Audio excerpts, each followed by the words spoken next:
Check. Hey, my mic is not on. My mic is not on.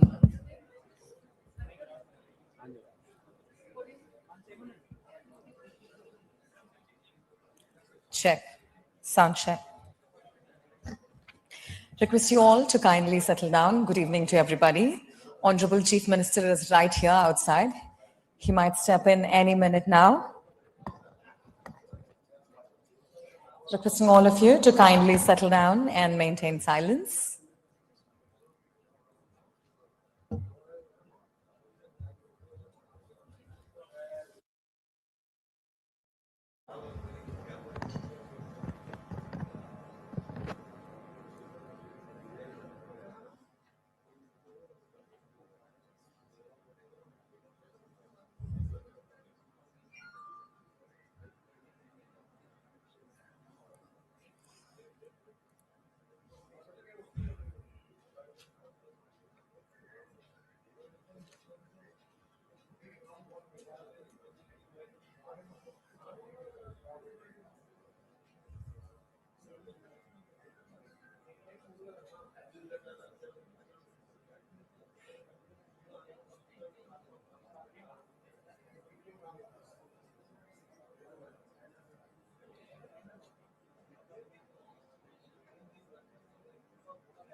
A warm welcome to the respectful Honorable Chief Minister of the State Telangana, Revanth Reddy garu.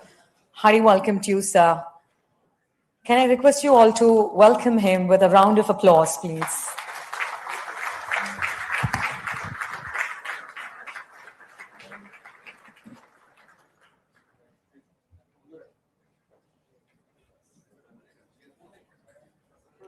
We'll just give 30 seconds for everybody to settle down.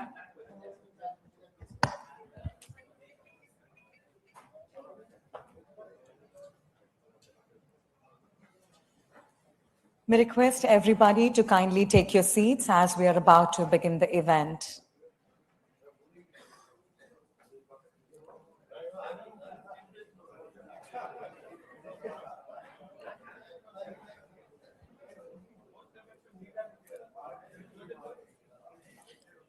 Shall I start? Shall I start? Yeah. Andarki Namaskaram. Good evening. To the Honorable Chief Minister of the State Telangana, Revanth Reddy gariki, Honorable Chairman, Legislative Council, Gutta Sukendra Reddy garu, and to Honorable Deputy Chief Minister, Batti Vikramarka garu, Honorable Ministers, Honorable MPs, MLCs, MLAs, chairpersons of different corporations, diplomats of various countries, eminent persons from the industry, healthcare, construction, hospitality, judiciary, subject experts, media, senior officers, state administrators, environmentalists, honorable dignitaries, I welcome you all to the presentation of the River Musi Rejuvenation. Ipudu, Telangana Rashtra Geetam kosam mi andarni nilabadavalsindiga korukuntunamu. I request you all to stand in the honor of Telangana state song. Thank you.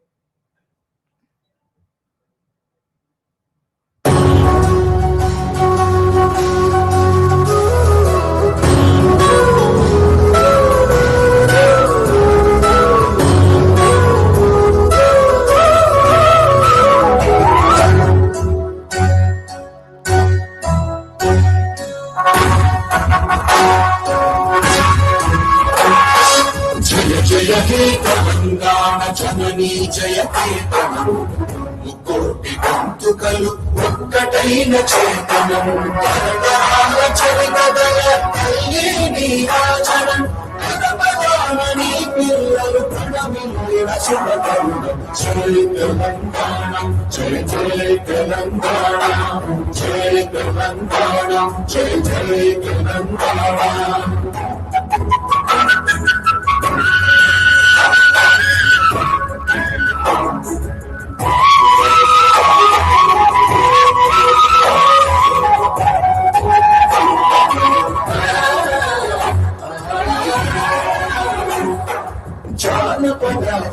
జీవన చావడీలు చాగువార కవిగాయక వైతాళిక కళలా మంచీయాలు చాతిని చాతిక మరచే గీతాల జనజాతర అనునిత్యం నీ గానం అన్మనీ వినాడాడం జయ తెలంగాణ జయ జయ తెలంగాణ జయ తెలంగాణ జయ జయ తెలంగాణ.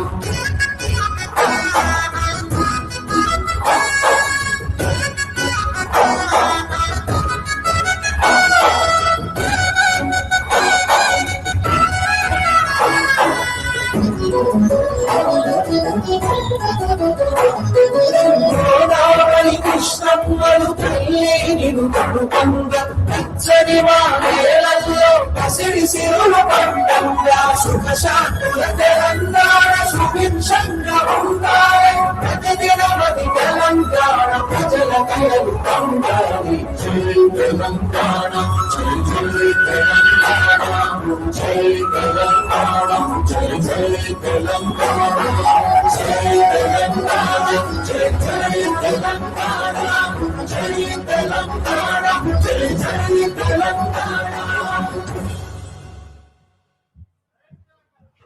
జై తెలంగాణ అందరినీ కూర్చోవాల్సిందిగా కోరుకుంటున్నాం. We would also like to welcome the honorable speakers and all the dignitaries here. Thank you. Requesting everybody to kindly settle down.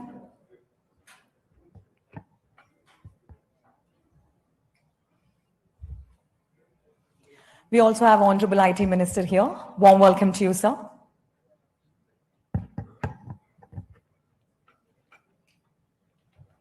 Yes. Hyderabad చరిత్రను మూసీ నది లేకుండా ఊహించుకోలేం. అనంతగిరి కొండల్లో పుట్టి హైదరాబాద్ నగరంలో 55 కిలోమీటర్ల పాటు ప్రవహిస్తుంది. నగరీకరణ వలన, కాలుష్యం వలన మూసీ నది యొక్క రూపం కంప్లీట్ గా మారిపోయింది. అందుకే గౌరవనీయులు రాష్ట్ర ముఖ్యమంత్రి రేవంత్ రెడ్డి గారు తమ దూరదృష్టితో ఎలా అయినా మూసీ నదిని రెజ్యువినేట్ చేయాలని గొప్ప సంకల్పంతో ఉన్నారు. అందుకొరకు ఒక్కసారి గట్టిగా చప్పట్లు please. Thank you.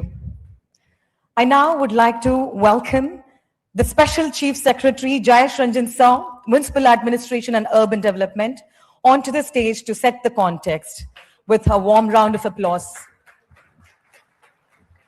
Hearty welcome, sir.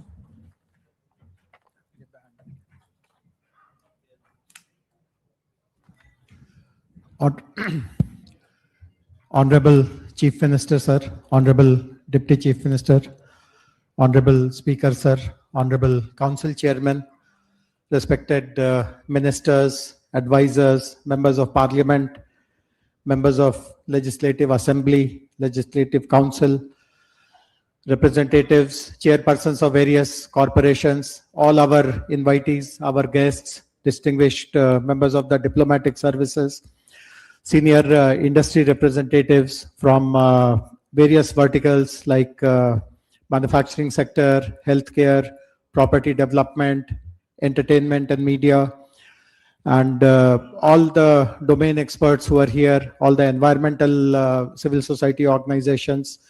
To every invitee, we are very, very grateful. This is a one of its kind platform.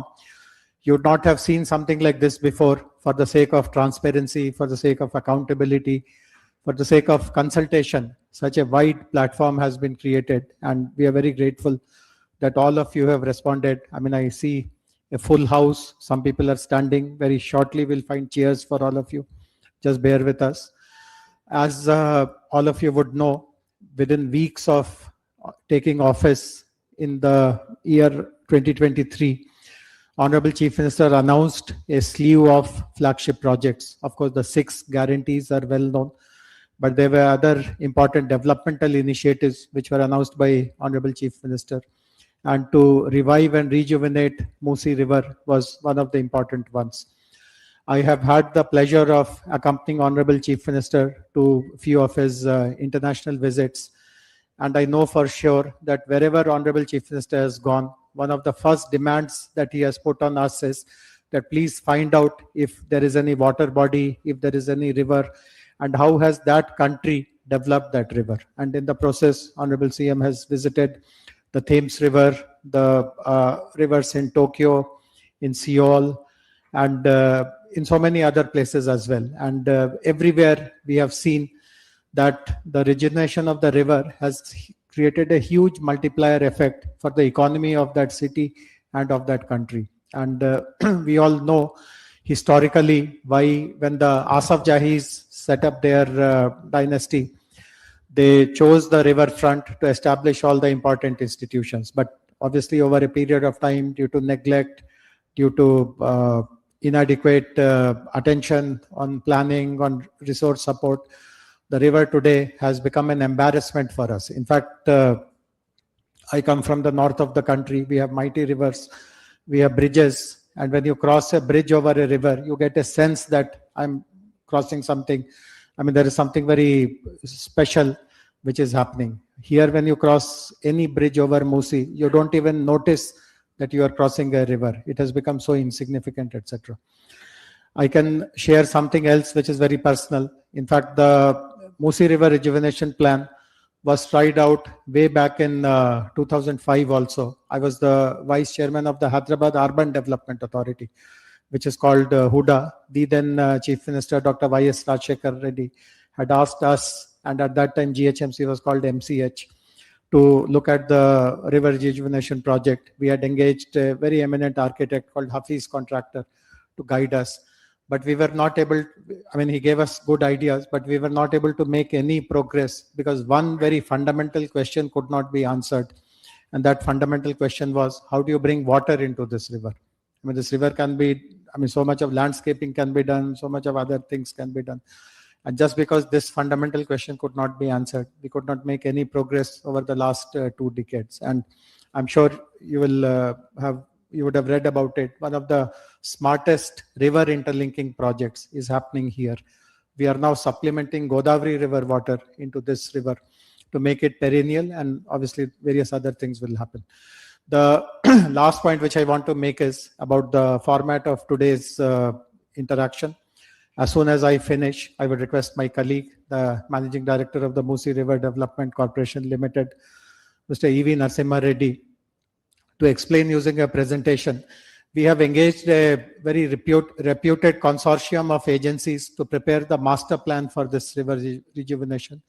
These are all international companies. It is led by a Singapore-based company called Mainhart, along with Rios of United States, Cushman and Wakefield, which is also a global consultancy, one of the big 5. So they have just about a month ago given us the detailed project report for phase 1 of the project. So my colleague will explain about what is there in the DPR. He will also provide a little bit of a historical context. Some of you might have seen some of the displays in the foyer when you would have entered. If you have not, please do look, take a look before you leave. It has some amazing illustrations and pictures and historical markers of how this river has created an impact, a very deep impact in the history of the 435 years history of Hyderabad. And after my colleague's presentation, we would be requesting Honorable Chief Minister for his address. And before the evening concludes, obviously, we have arranged for dinner and accompanied with some entertainment in the outside lawns. So please do make full use of this time that you have chosen to spend with us. And once again, very, very warm greetings and welcome to all of you on behalf of Telangana government. Thank you very much.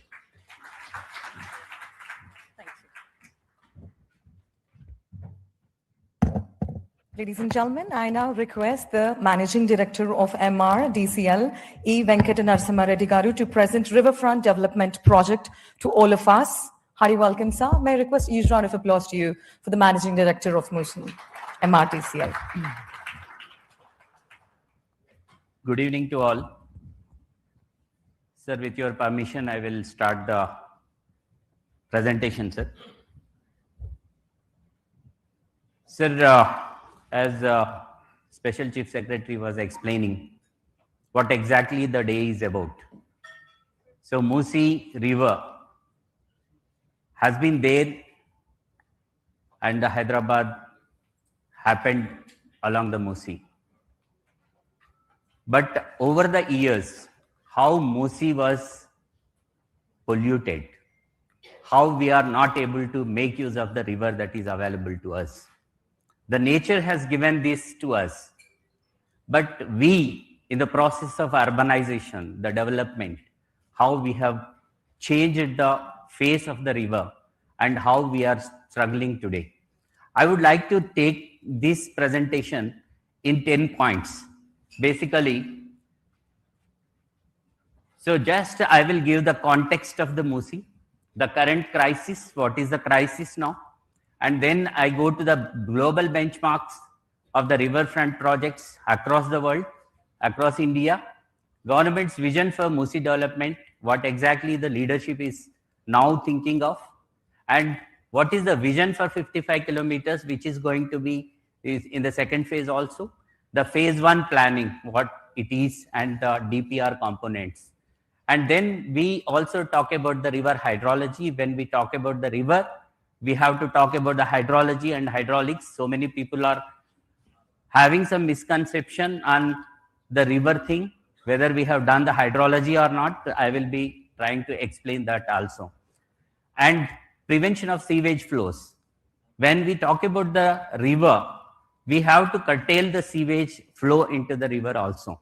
So what exactly we are doing on that?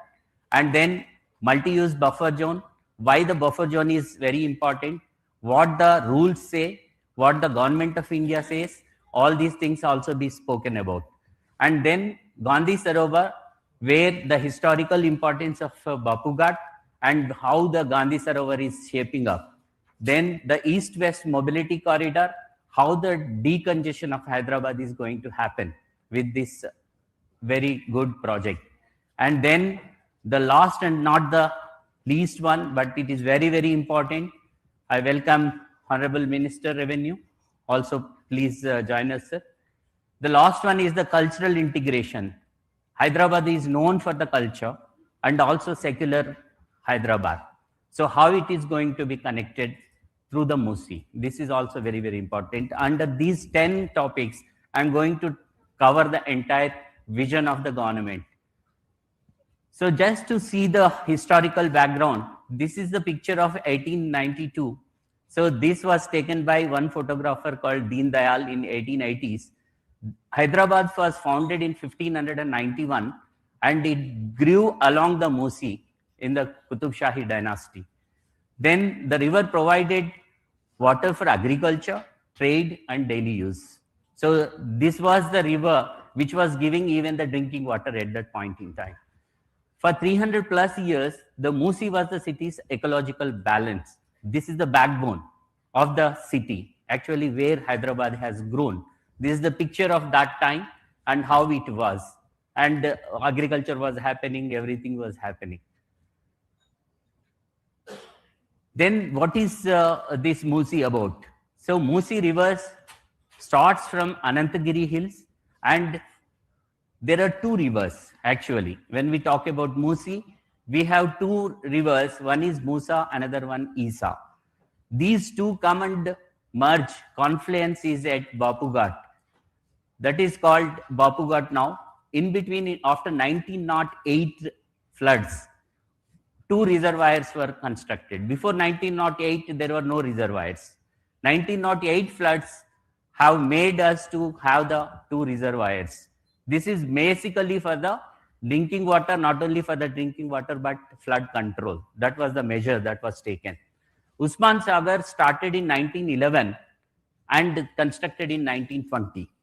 This starts from Anantagiri Hills and it flows up to 55 kilometers and reaches Usman Sagar. And another river called Isa, this starts in Pargi area and this starts and comes 49 kilometers and comes to Himayat Sagar. This was constructed and completed by 1927. So 1920 and 1927, these two reservoirs were constructed and that was supplying the drinking water for Hyderabad as well. Then from there, the Musi now, if we take the ORR, Outer Ring Road, 159 kilometers of Outer Ring Road, where at Rajendra Nagar and Gandipet ORR, that is Narsingi Junction, to Gaureli. This is the other place where exactly this is the Gaureli place. From here to here, this is 43 kilometers. And from here, Usman Sagar and Himayat Sagar, if we take these two rivulets and the length if we add, this is 21 kilometers and this is 34 kilometers, makes total 55 kilometers. Musi is coming from Anantagiri Hills, 55 kilometers up to Usman Sagar. Again 55 kilometers of river, Isa and Musa, together Musi, coming up to this place. So this is the entire Hyderabad place. And after that, it flows towards Nalgonda and it links with the Krishna river. This is the tributary of the Krishna. So it merges with Krishna river at Vadapalli in Nalgonda district. So what is the crisis? How the Musi is today? If you see at the Musi, I have tried to show some pictures here. Musa Nagar location near Old City, encroachments in the buffer zone. See how after floods, how they are suffering. And location at Musarambagh Bridge, lot of garbage, untreated sewage, everything is coming here. And at Chadarghat Causeway Bridge, solid waste dumping is also happening. Then, if we see Amberpet, I have taken some examples and just I am trying to show this. At Malakpet and at Musarambagh, there are 27 major nalas. I am not talking about the smaller nalas, but 27 major nalas join the Musi River without treatment. The treatment started some years back, but still a lot needs to be done. Here, I would also like to just show the video. Video, please. The reality of the Musi. This is not just a river. This is the reality of the Musi today. Across Hyderabad, drainage channels discharge directly into the Musi, carrying untreated sewage every day. Plastic waste and toxic dumping have turned sections of the river into polluted drains. Chemical pollutants create thick layers of foam, a visible sign of contamination. Encroachments and unmanaged waste continue to choke the river's natural flow. What was once a flowing river now struggles under the weight of pollution. The Musi carries the waste of a growing city. Its condition today is a reminder that urgent action is needed.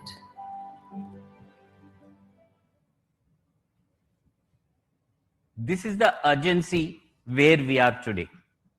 So if we also see the historical paper clippings and happenings that are there, in 2020, 50 people died in heavy rains, flash floods in Telangana.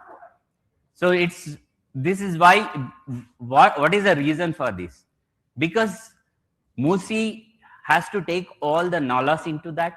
Whatever flood that comes, that has to merge into the Musi and it has to flow uninterrupted.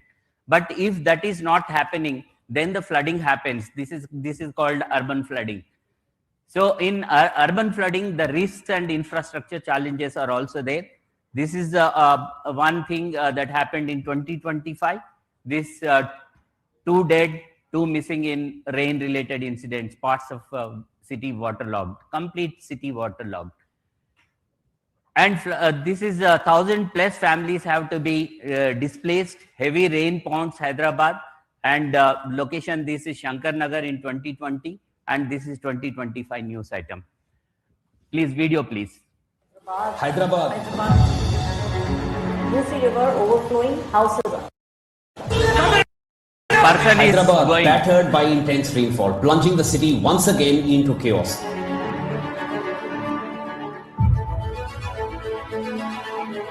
Police moved quickly to close roads around the affected zone. Hyderabad was severely impacted as heavy rain continued to hit the city and several other districts of Telangana, leading to flight diversions and traffic congestion. As the city's old city faces severe flooding, forcing hundreds to evacuate. Death toll has now gone up to 34. The forces have also joined into the rescue operations to safely evacuate.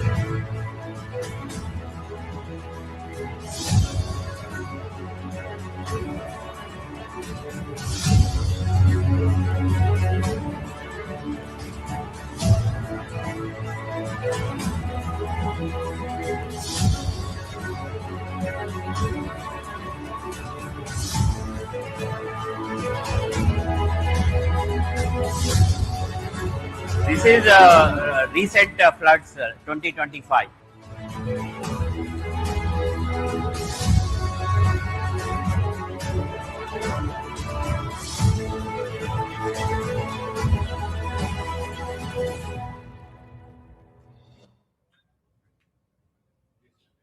This is how havoc the heavy rains are doing in Hyderabad. So though we have the river, for taking all this flood into it and just go along the river, and it can pass through to the Krishna river and then go to the sea. But because of various obstructions and other things, it is not happening. So that is the crisis. Added to this, the climate change that is also there. As we have seen, within 24 hours, we are seeing 25 centimeters of rain, 40 centimeters of rain. See, actually, all the systems were prepared only for 2 to 10 centimeters max. Even if 10 centimeter happens, the entire city gets into waterlogging, not only here, across the world, across other cities as well. But what needs to be done? When we are talking about Musi, actually the Musi project is not looking only about the Musi cleaning. We are trying to do an integrated approach, the comprehensive approach for the entire city. In the coming slides, I will also be explaining what exactly the government is trying to do. So global climate projections, if you see, South Asian cities face a 40% increase in extreme rainfall events by 2050. If we are not prepared for that, we are losing out. And the generations coming will definitely curse us. So this is the time we have to cloud bust everything. If you see 2020 Hyderabad floods, 50 lives and 5,000 crores of economical loss. This is reported by the newspapers. And 200 to 300 mm, 20 to 30 centimeters of rainfall within 24 hours. So this is where we are today. Therefore, every monsoon that passes without action, if we fail to take an action today, is a disaster we chose not to prevent. We have to prevent it. What needs to be done? That is what exactly the project is about. So, in light of these crises, the Musi revival is not a choice. It is a necessity. It is a compulsion. This is exactly where we are today. So, what we have done? So having studied the problems here, we are not leaving the problem there. We are trying to find out the solutions. Which are the best practices that are there across the world? We try to see we try to go around the globe and take the inspiration out of it. So out of this, if you see,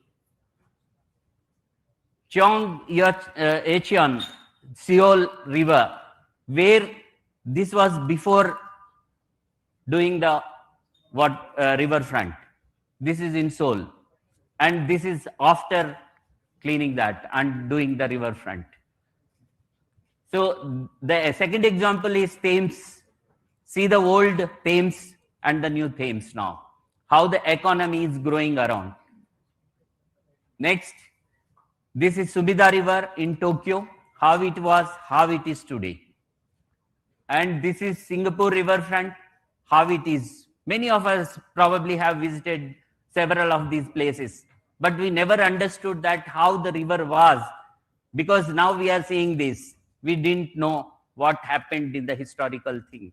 So all these things are studied now. And Sabarmati riverfront, even in India, Sabarmati, if you see the riverfront now in Gujarat, and this is Seine River, Paris. Several of us visited Seine and how it is today.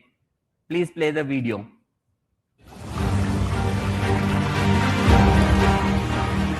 Once, many great cities turned their backs on their rivers.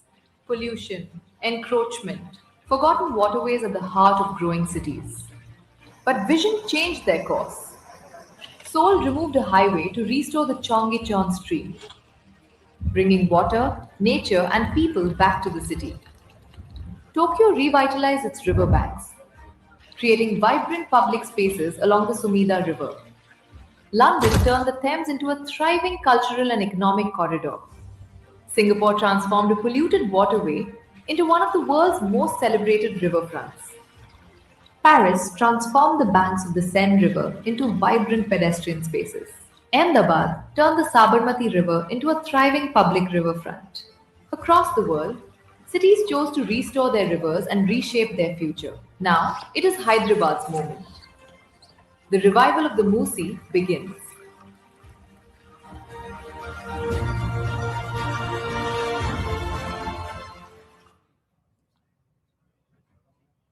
So I spoke about the crisis, and we have also seen several places across the globe and what are the practices that they have taken up and how the rivers are now shaped up.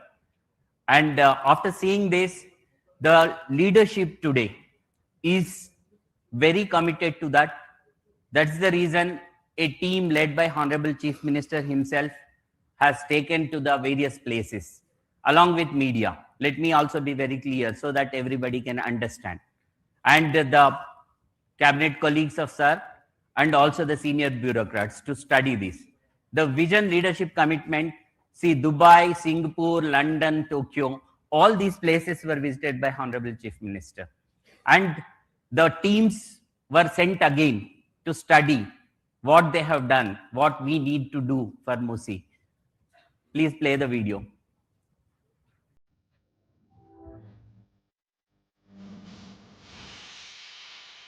Here we are trying to show the riverfront and also Honorable Chief Minister's visit there.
So these are all not the AI created.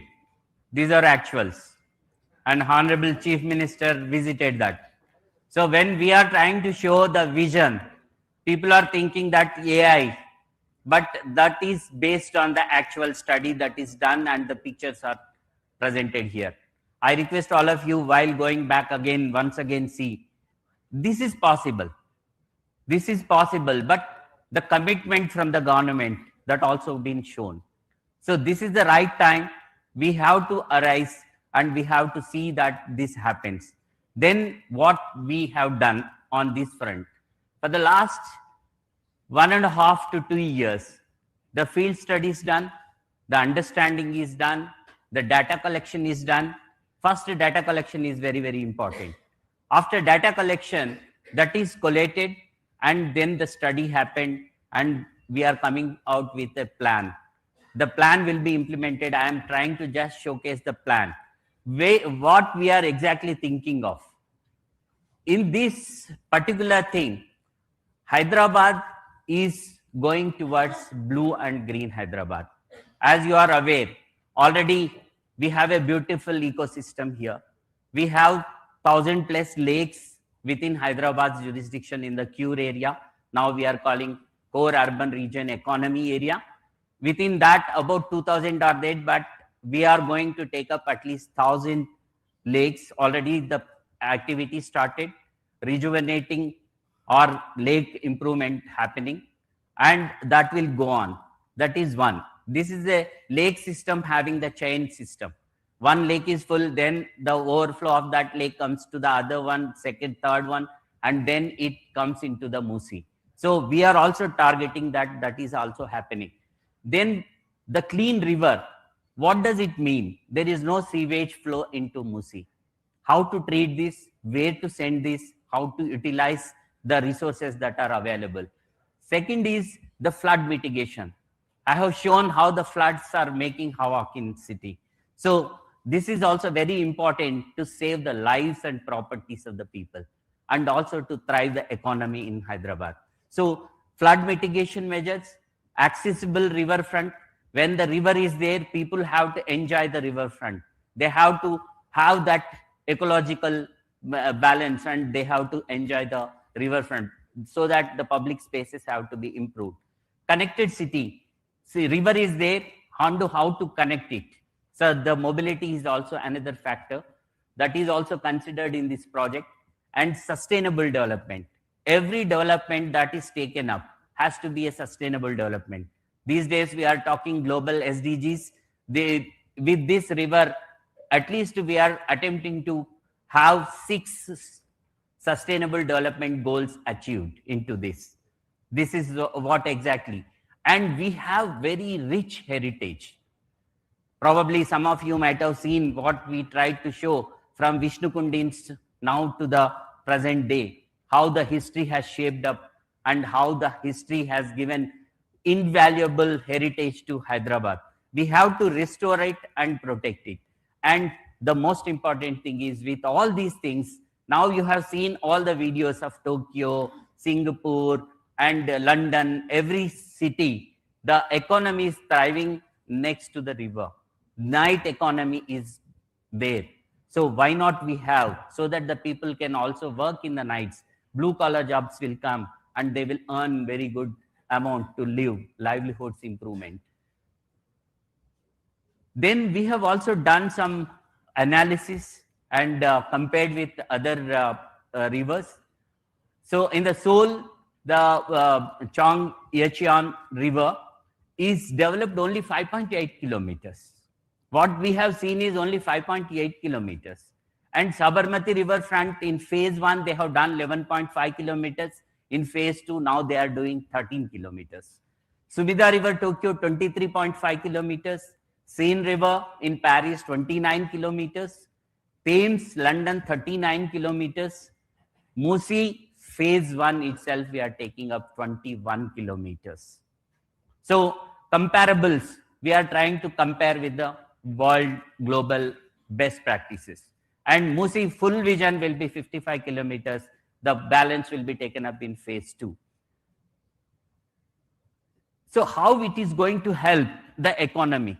When we talk about the economy, Honorable Chief Minister always speaks of the night economy and economy around the river. What exactly that means? Most of the people may not have understood this. We will try to just explain here for these rivers. 5.8 kilometers of Seoul River, when it was done, urban stream corridor is developed, and 50,000 plus daily visitors are going there, just 5.8 kilometers. And 9+ billion USD investments have come next to the river. And 190 million tourists over 10 years. So this will become an economic hub. This is how Seoul has taken the advantage of the river. And then come to the Thames River, 39 kilometers, 27,000 plus daily visitors, 2.98 billion USD economy, 1 lakh plus employment opportunities. This is what exactly we are speaking about. And Sumida River, Tokyo, 23.5 kilometers, 1.5 lakh plus daily visitor every day, 1.5 lakh people visit that. And 67.14 billion USD investments have come along the river. And over 30 million plus tourists visits annually. And Singapore riverfront, 3.2 kilometers only. And here, if you see 40,000 plus daily visitors, probably among the August house, probably 40 to 50% people might have visited this place. 23.9 billion USD in revenue per annum and 16.9 million tourists annually. When these many tourists come, the employment also comes. So for the local youth, local people, a lot of employment can be created. Seine River, 40 million annual visitors, 29 kilometers and 7.4 million job opportunities. 30% of the economy is driven by tourism. This is very, very important. See, Paris, everyone knows tourists go there. The Eiffel Tower is on the river Seine. So here, if we have something of that kind, the global tourists can also come in, not only the domestic tourists. Sabarmati riverfront also 11.5 kilometers. Now it is shaping up, 85,000 plus job opportunities created. So this is exactly where we are. Cities around the world are turning. They are shaping up their rivers, riverfronts into economic powerhouses. Why not we? What could 55 kilometers of fully realized riverfront unlock for Hyderabad? Just I am trying to put this in your minds and in everybody's mind. If those countries can do with the smaller extent of riverfront, so much of economic activity, job creation, tourist attraction, thereby economic growth of that country, why not for the Hyderabad now? Why we should not take that advantage? That's what exactly Honorable Chief Minister thinks and the state government thinks. So then we have studied, prepared the master plan. In the master plan, this is in 2 phases. Phase 1 is for 21 kilometers and 55 kilometers master plan. Also, I am trying to just show how we are proceeding further. I'm now switching on to the technicalities into that. I will try to touch upon some of the technical things here. Sir, I think I can have the time, sir. So 55 kilometers is divided into 5 zones. So based on the population, based on the river stretch, these zones are identified. If you see the zone 1 from Gandipet, that is Usman Sagar, and this is Rajendra Nagar, where Himayat Sagar is there. There are 2 rivers. One is Musa River, another one is Isa River. Both put together are becoming 21 kilometers. And thereafter, this becomes only single river called Musi, and this flows in zone 2 up to Purana Pool 6 kilometers, and from Purana Pool to MGBS it is 4 kilometers, MGBS to Uppal 8 kilometers, and from Nagol on to Gaureli exit ORR on the east side is about 16 kilometers. So this entire stretch is 34 kilometers and this is 21. That's how it is 55 kilometers vision. So in this, why this is zoning is considered? This is the new development that is happening. This is the old development that happened in zone 2 and zone 3. And zone 4 is semi and now growing area. And this is again the future growth corridor, we can say. So having said this, we have engaged, Special Chief Secretary sir also mentioned, we have engaged the global consultants. Menhort is the main consultant. He is from the Singapore, having a lot of projects done in Singapore. And the Rios is the designer. He is from, that company is from the US. and Cushman and Wakefield is known for the general big four companies called consultants. They will work on the economic models and other things. And these three have become a consortium, and they have given the aggregate master planning for phase 1, and they are doing for the phase 2 as well. Master planning components, what are there in the master plan? Master plan is not just about the DPR. People several times have a misconception saying that DPR is the final thing. But first we need to have the master plan. Then out of that, the DPRs can be generated. DPR, this master planning is already, as I said, data collection and data analysis, then the plan, then we go to the implementation. Now we entered into the plan stage, and planning is happening, and phase 1 is already completed. In this blue master plan, green master plan, blue master plan is protecting all the water bodies and making the water flow without any contamination. Green master plan, improving the greenery along the Musi and also in Hyderabad. Because these days we also are experiencing drought conditions. Unless we target the greenery also, this is also very, very important. Then comes the land use master plan. When we talk about the river and riverfront, what kind of land use it can be, what we need to take up, that is also coming in this overall master plan. And wherever we have potential for the marquee projects, as we have seen in other videos of other countries, how the marquee projects have come, that enhances the economy of the state. And infrastructure master plan, when we talk about the roads, the connectivity, the bridges, etc., that come under this infrastructure.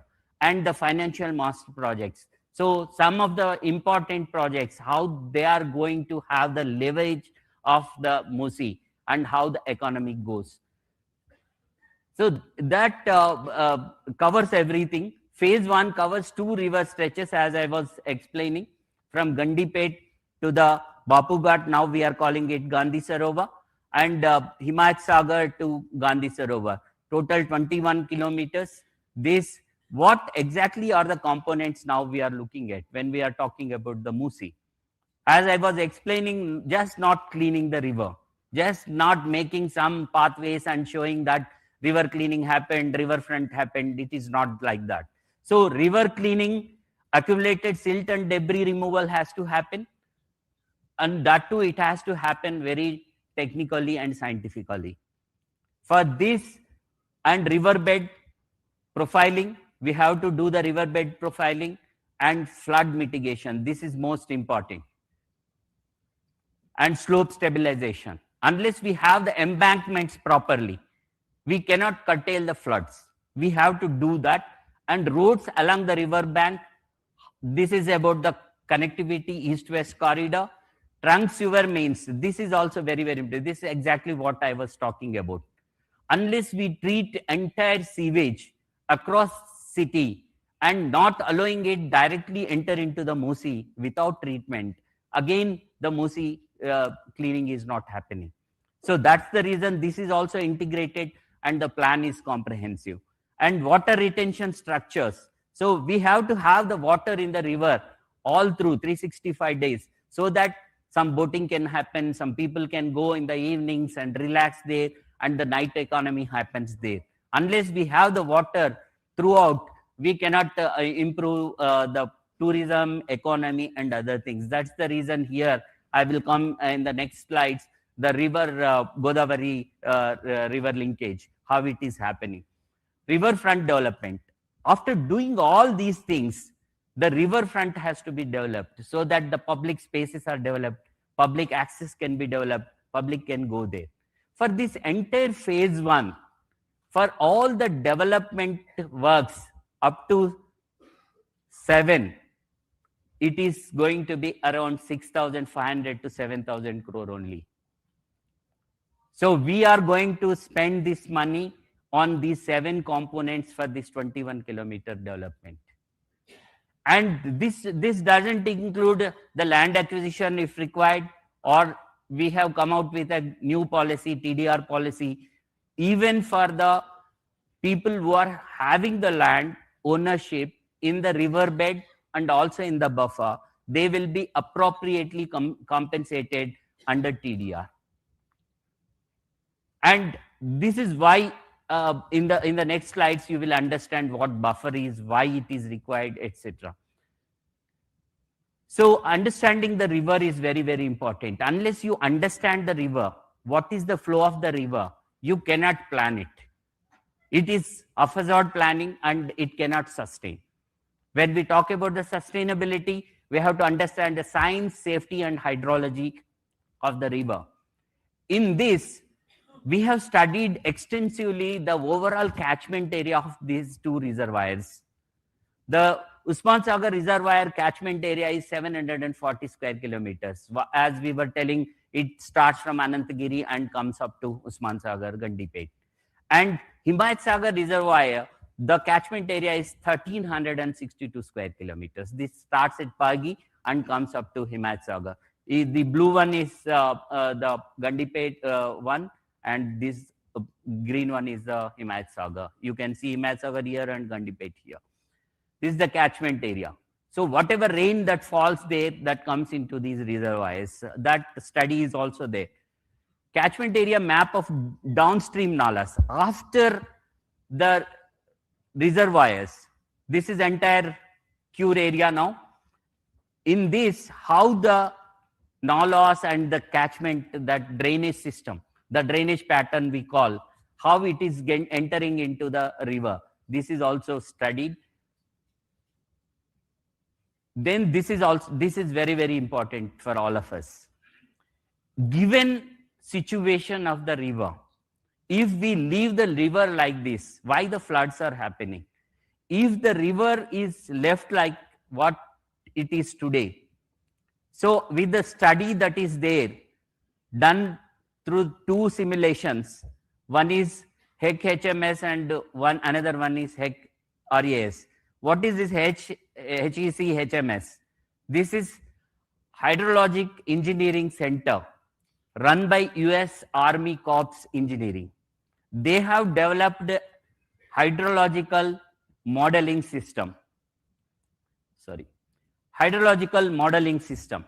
This is a software where we have to run the river widths, river lengths, river flow, river hydraulics, and then that gives how the flooding happens. If you see the blue marks, if the full flow of the river comes, the flooding happens up to these places. And this HEC-ROS is the river analysis system. So this analysis is done in both the softwares so that we are thorough on this. And not only this, if after studying this, what should be the cross section of the river we have identified. And if the river should not come outside the embankments, if this flooding should not happen, which is causing a lot of human loss or even the property loss and the economic loss. So in order to contain this, we have to have proper sectioning of this. I will be coming to the section in the next slide. This is the slide.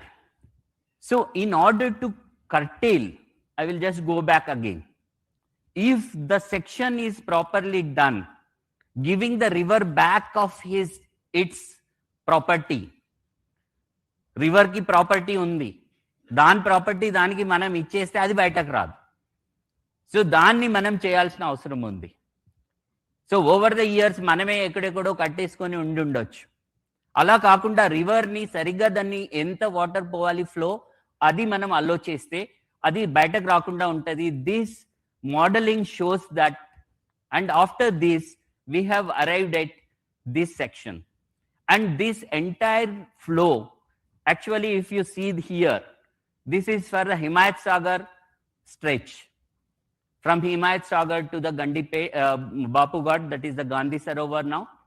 Up to that, after study, this is 1.53 lakh cusecs of water. In the 2025, actually the maximum flow we have taken from Himayat Sagar was only 36,000 cusecs. But this Himayat Sagar was designed for 1.53 lakh cusecs. Unless we see the downstream of the river properly and do the section, again the floods will happen. That's the reason we have taken National Institute of Hydrology, Roorkee also on board, and they have also vetted it and certified. Based on that, from the river, middle of the river, on both sides, if we maintain 100 meters, including the buffer, the river will flow like this. The river will flow 1 in 5 years or 1 in 25 years. This is return period, what as per the technical term it is called. This takes about 60,000 cusecs. So whatever flood that happened in 25, 20, etc., can be arrested here only. But the upper promenade, if we see, that is called high flood level. This is the 520 meter. High flood level. This is about 124 meters. If we take this 124 meters also for the river, this is called river basin. So if we factor this and do the embankment like this, in return period of 100 years, the water will not come outside. That is the study. That means in 1 in 100 years, 1% of chance.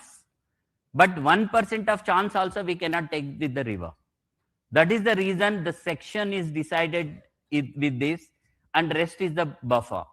On this buffer, the promenades are coming. This is called lower promenade. This is upper promenade. On one side, within the buffer zone, we will be having a 6-lane, 30-meter main road, and on the other side, only the service road with 9 meters. Rest of it will be the most of it is the open spaces for the public. And we have also done for the second stretch. Of course, we have done for the entire Musi, but I am just trying to show only these two stretches in the phase 1. This is a hydrology study for Usman Sagar up to Gandhi Sarovar. Here also you can see how the flood plain is, and after section how it will be. The section of this area is, the bottom width is 60 meters and the full flood level is 104 meters. This one, and rest of it is same from middle. We will be taking 100 meters both sides. So complete within 200 meters. 1 in 100-year flood, 26,300, but it can take easily 60,000 cusecs. Even if the cloud bursts are happening, climate change causes are there, then also this will take the entire flow only in the river. It will not spill over into the floodplain, not causing any damage to the. So this is how the section will be. So we will be having a toe wall constructed, and slopes will be created so that the speed of the river cannot be obstructed. The river will flow. This is the lower promenade, and this is the upper promenade. On the upper promenade, see, if you see here, this is the lower promenade. On the upper promenade, this slant, we will go for the greenery or different combinations. We can also with Gabion structures or any wherever, if the speed is required, if the slant slopes are not withstanding, we have to go with the CC, but we have worked out for every 30 meters. See, why we are talking about buffer? It is not the state's thing, but it is the Central Water Commission, Ministry of Jal Shakti, which says how the river has to be protected, what needs to be done. If you see this graph, exactly what it says. This is 1 in 5-year return period flood. It is a protected area. When we say protected area, there is no construction allowed. This is the riverbed. So riverbed, no construction is allowed. Then 1 in 25-year return. That's what exactly I was trying to show. 1 in 25-year return period, that is called regulatory area. This regulatory area, in fact, is the buffer zone. including a part of 100-year return also. So this is how the section of the river has to be decided. That's how Telangana government has decided in 2012. GO 168 clearly says 50-meter buffer for the river in the municipal corporation areas, and it was reiterated in 2016 by GO 7. It is 50 meters buffer on both sides of the river. This is very clear in GO 7. So this is exactly the study. This is not from out of blue, or it is the state's thing. It is as per the CWC norms. And also the National River Conservation Plan, this also very clearly says what can be taken up in the river zones, riverfront zone. So riverfront zone, what exactly now we are planning? Approach roads and open spaces, public spaces, cycling, trekking. So all these, see, the idea is that some people will come, evacuation can easily happen if there are any flash floods. That is the reason in the protected area, no permanent construction is allowed. So that is a working place. Somebody can come and go. If we want to stop it, we can stop. Residential is not allowed. That is very important. People can also refer the guidelines. Source is Technical Guidelines on Floodplain Zoning, Central Water Commission, again issued in July 2025, based on various Supreme Court orders, national NGT orders, and all these things. I request all of you, please do study that. So then we are coming to how the river will be cleaned. So one is completely cleaning it. It is not possible because there will be some toxins and other things. When we have to disturb them, we have to disturb them in a proper condition. But it can happen over a period of time if we substitute that water with fresh water, the surface water. For this, already a project is already taken up by the government. If you can see, this is the Godavari linkage that is coming all along the ORR and coming to Usman Sagar and then Himayat Sagar. Total 20 TMC of water is allotted, and already work started under Hyderabad Metro Water Supply and Sewerage Board. And out of this, exclusively 2.5 TMC water is allocated for Musi Rejuvenation. This is exactly what I was trying to tell. So in the river, all through 365 days, there will be water. That is the fresh water that comes from the river Godavari. So this is the river linking project Special CS was also mentioning. So this is one, getting the fresh water there. Then what is the second thing? Second thing is we have to treat the sewage in the entire city. Sewage treatment and trunk sewer mains. After treating or before treating, we should not allow the sewage to pass into the river. So what exactly now it is happening on the sewage front? This is another very important thing. So if you see, there are STPs already existing. Here a representative photo already functional, this one, Ambapet. 772 MLD existing STPs, 25 are there. And 1106 MLD already commissioned and works are going on in good pace, 27. 972 MLD ongoing STPs under Amrut scheme, 39 are under progress. So these many STPs are happening, and this is the existing one.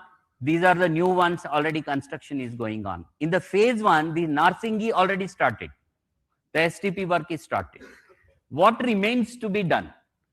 What remains to be done is taking the nalas into consideration. Along the Musi, we have to have the diversion drains. And these are bigger ones, red ones are the existing STPs.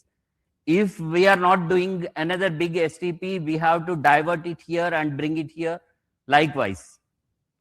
And this is the part of the project where we were talking about phase one, the sewage treatment, the trunk mains are all happening here. So this is the picture that is showing how the trunk mains are coming, how the sewage will be diverted to the STP. Here is one STP, here is one STP, another one, and another one. There are 4 STPs nearby. This is treated and coming and joining in the river. But even after that, we have to have other side, because this is treated and it is merging. For other side, it will come and go to Attapur. For the first time in the Hyderabad, we are coming out with one underground STP as well. So the red marks are the trunk mains that lead to the STP, and this is connected. Here I would like to just bring to the notice of the August House. Earlier also, the diversion lanes constructed, if you see the yellow line, that is exactly in the Musi. So if we construct something in the river itself, it will obstruct the flow of the river. So what we are doing as part of the project, we are shifting this also onto the river edge, that is into the buffer. So that the river, as I was telling, we have to give the river what it is supposed to be having. So our river atlane flow avvadaniki manam ivvalsina avasaram undi. Daniki A obstruction ఉండకూడదు. So అది కూడా ఈ project లో పెట్టడం జరిగింది. Then another very big decision taken by Honorable Chief Minister and the Cabinet Government is that, okay, now we are planning to have the STPs fully functional and diverting all the sewage into the STPs and treating it. Why not we treat tertiarily? The tertiary treatment has to happen. Then use that water. We are bringing Godavari water, Krishna water, all about 200 plus 300 plus kilometers with spending so much of money. That is for drinking water purpose. Whereas the sewage is just left like that. If you see the Singapore model, there they call P water. That is a treated sewage water that is utilized for various purposes. Why not we use? That is exactly the project is talking about. This is also factored now. After treating this sewage water, tertiary treatment will be done. This water will be supplied to the industry and particularly the data centers that are coming up. Already Metro Water Supply and Sewerage Board is working with TGIC, where the industrial areas are coming up. For example, Future City and also the Chandan Valley industrial area. A pipeline will be laid. Before that, at every treatment plant, we will be having a storage reservoir. Therefrom, it will be pumped to the respective industrial areas. Not only that, we will also be requesting all the developers here, sitting here, in the construction, invariably we have to use this treated water. And also all the greenery that is coming up in Hyderabad, around ORR, we are also having contemplated already ring bund along the ORR, along the drinking water line. Next to that, new water pipeline will come. This will have storage tanks wherever necessary. There from the tanker supply can happen. Even the big industries, we will have the pipeline itself, and the entire greenery will be supported by this water system only. This helps in 2 ways. One is reducing wastage of drinking water all the way we are bringing from Godavari and Krishna. That can be utilized effectively for the drinking water purposes. For all other purposes, we will get the water at a lesser price. HMWSSB, as on today, is giving at something like, including sewage, 60 to 180 rupees per kiloliter for the industry, because they are getting all the way from that. That is the raw water that is given. That is actually potable water. But if we use this, it will come down to 70 or 80 rupees. It is going to help the industry as well, and also burden on the drinking water requirement. In the future, city is growing like anything, and in the core urban region economy area, we will be needing more drinking water. So this is another very good initiative that is flagged into the project. This is a strategic mobility intervention. So as part of this, how many bridges are coming? And as I was talking about the retention of the water, there will be one barrage here, one barrage at Narsingi, another one at Gandhi Sarovar, so that the water always remains along this river. And this can enhance the tourism, enhance economy, enhance activity, and also the everything in this particular area. Total 14 number of bridges, out of which about 9 are new proposals, 5 are old upgradation. As you are aware, some of them are low-lying causeways which needs to be uplifted. That is also being taken up under this. This is entire costing, as I was showing, this is within the 6,500 to 7,000 crore. So this is riverfront and public recreation spaces. So as I was talking about how the buffer zone will be used, restoring Musi and reconnecting the people. Musi has to be connected to the people. They are the important stakeholders into the entire project. See some of the renderings: continuous public promenades, roads and cycle tracks for improved mobility, recreation spaces. So this is exactly as per the section I was talking, the river section, whatever pictorial proposal is shown now, the images shown now are to the scale actually. As per that only this planning has happened. These are the public amenities.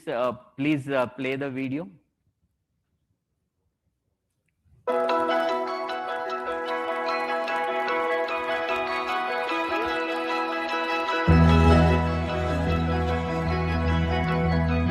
A paper this तरह. Sridhar box paper is this तरह.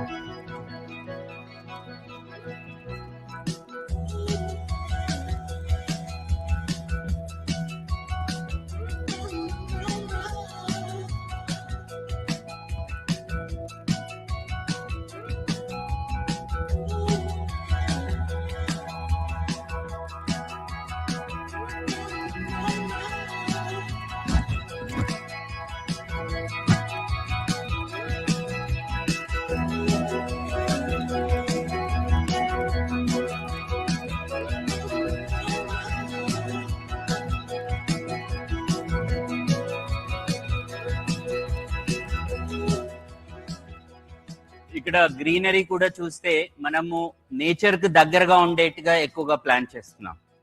Ecological balance ని కూడా దృష్టిలో పెట్టుకొని తయారు చేయడం జరుగుతోంది. So అది చాలా ముఖ్యమైనటువంటి విషయం. సైకిల్ ట్రాక్స్ వస్తాయి, ఇట్లా క్రాస్ ఓవర్ బ్రిడ్జెస్ వస్తాయి. ఇందాక మనం అనుకున్న 14 బ్రిడ్జెస్ వస్తాయి. బరాజ్ ఉన్నందువల్ల ఈ నీళ్లు ఇలా ఆగుతాయి, దాంట్లో బోటింగ్ అది అవుతుంది. సో ఇది ప్రపోజ్డ్ రివర్ ఫ్రంట్ మనం ఏదైతే సెక్షన్ అనుకున్నామో రివర్ సెక్షన్ దానికి అనుబంధంగా తయారు చేసింది. సో రోడ్ మనం అనుకుంటున్నాం 6 lane road next to the river. This is going to be the east west corridor. మనకి నార్సింగి నుంచి గౌరెల్లి వరకు, అంటే అటు విజయవాడకు వెళ్లాల్సిన వాళ్ళు హైవేకి, ఇటు బొంబాయి వెళ్లాల్సిన హైవేకి ఈజీగా కనెక్ట్ అవుతుంది. అదేవిధంగా బీజాపూర్ హైవేకి కనెక్ట్ అవుతుంది. So this is how we have envisioned with the technical study. The study happened for 1.5 years. We have gone around and seen every place, and Honorable Chief Minister himself seen, and he has given lot of inputs into that. And this is exactly the master planning happened. Now the DPR is also ready for the phase 1, and we will be immediately starting. As I was talking about the Gandhi Sarovar, what is the relevance of the Gandhi Sarovar? చాలా మంది అడుగుతారు, ఈ గాంధీ సరోవర్ ఇక్కడనే ఎందుకు ఉండాలి, ఇలానే ఎందుకు ఉండాలి, ఇలాంటి ప్రశ్నలు చాలా మందికి ఉన్నాయి. చాలా మందికి హిస్టారికల్ బ్యాక్గ్రౌండ్ తెలిసి ఉండకపోవచ్చు, కాబట్టి ఒకసారి అది కూడా మనం తెలుసుకోవాలి.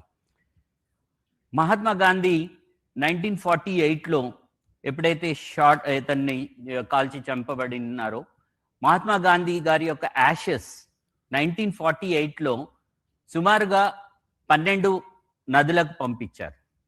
12 నదులే కాకుండా కన్యాకుమారిలో 2 సముద్రాలు కలిసే చోటికి కూడా పంపించారు. అక్కడ కలిపారు. ఇక్కడ మూసా అండ్ ఈసా 2 రివర్స్ కలుస్తున్నాయి కాబట్టి ఇది కూడా ఒక సంగమం. అంటే సంగమాలని టార్గెట్ చేయటం జరిగింది. ఇక్కడ ఒక సంగమం ఉంది అనే ఉద్దేశంతోని ఇక్కడికి వచ్చి వారి యొక్క యాషెస్ కూడా కలిపారు. అందుకనే అప్పుడున్నటువంటి ప్రభుత్వం అప్పుడే గవర్నమెంట్ ల్యాండ్ దీనికి ఇచ్చి సుమారుగా 66 ఎకరాల భూమిని ఇచ్చి ఇక్కడ బాపు ఘాట్ అనేది పెట్టడం జరిగింది. బాపు ఘాట్ ఇక్కడ మీరు బొమ్మ చూస్తే గాంధీ గారు ఉన్నారు. మనం 30th జనవరి ప్రతి సంవత్సరం కూడా ఇక్కడికి వెళ్ళి వారికి మన నివాళులు అర్పిస్తూ ఉంటాం. ఇక్కడ ఇది మ్యూజియం కూడా ఉంది. కానీ దీన్ని ఇలానే వదిలేస్తే గాంధీయిజంని ఎలా మనం ప్రమోట్ చేస్తాం? మనకు ఆల్రెడీ హిస్టారికల్గా ఈ ప్లేస్ ఉంది. ఇక్కడ Musa river and Esa river వచ్చి ఇక్కడ కలుస్తూ ఉన్నాయి. దీన్ని ఒక స్టడీ ఏరియా గాంధీయన్ ఫిలాసఫీ మీద డెవలప్ చేస్తే ఎలా ఉంటుంది అనేది ఒక ఆలోచన వచ్చినప్పుడు సీఎం గారు దాని మీద మనకి చాలా ఐడియాస్ ఇవ్వటం జరిగింది. దాన్ని బేస్ చేసుకునే వర్కౌట్ చేయటం జరిగింది. దాంట్లో ప్రముఖంగా ఈ టవర్. ఈ టవర్లో అన్ని కూడా గాంధీకి సంబంధించి క్రింద మ్యూజియం ఉంటుంది. If you see statue of piece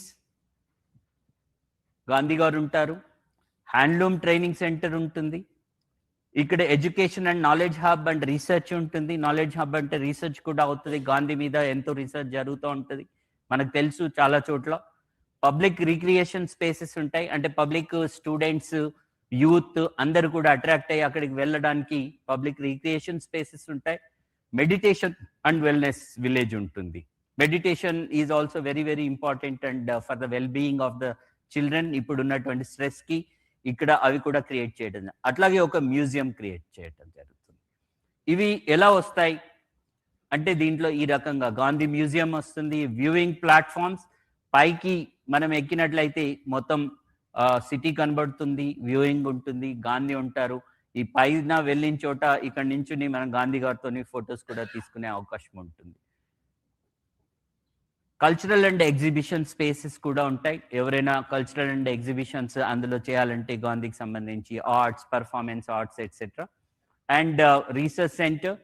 ఇదే కాకుండా బేసిక్గా ఇప్పుడు మనకు లిటరరీ ఫెస్టివల్స్ అవుతూ ఉంటాయి, బుక్ ఎగ్జిబిషన్స్ అవుతూ ఉంటాయి. అవి ఎక్కడెక్కడో అవుతూ ఉంటాయి. ఎక్కడో ఓపెన్ స్పేస్లో పెద్ద గుడారం లాంటిది వేసేసి మనం చూపిస్తూ ఉంటాం. ఇక్కడ ఆ స్పేసెస్ క్రియేట్ అయితే ఇది ఒక హ్యాపెనింగ్ ప్లేస్ అవుతుంది. So that is the whole idea. ఇది సుమారుగా 200 ఎకరాలలో ఈ గాంధీ సరోవర్ డెవలప్మెంట్ జరుగుతూ ఉంది. Video please.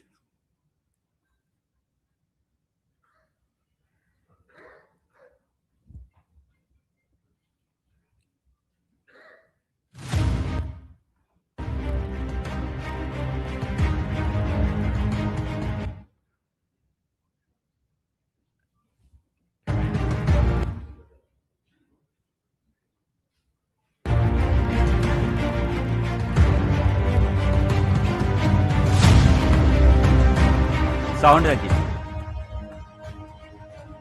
ఇక్కడ చూసినట్లయితే మూసా ఈసా రివర్ వస్తుంది. ఈ రోడ్లు ఏవైతే ఉన్నాయో ఈస్ట్ వెస్ట్ కారిడార్, సారీ,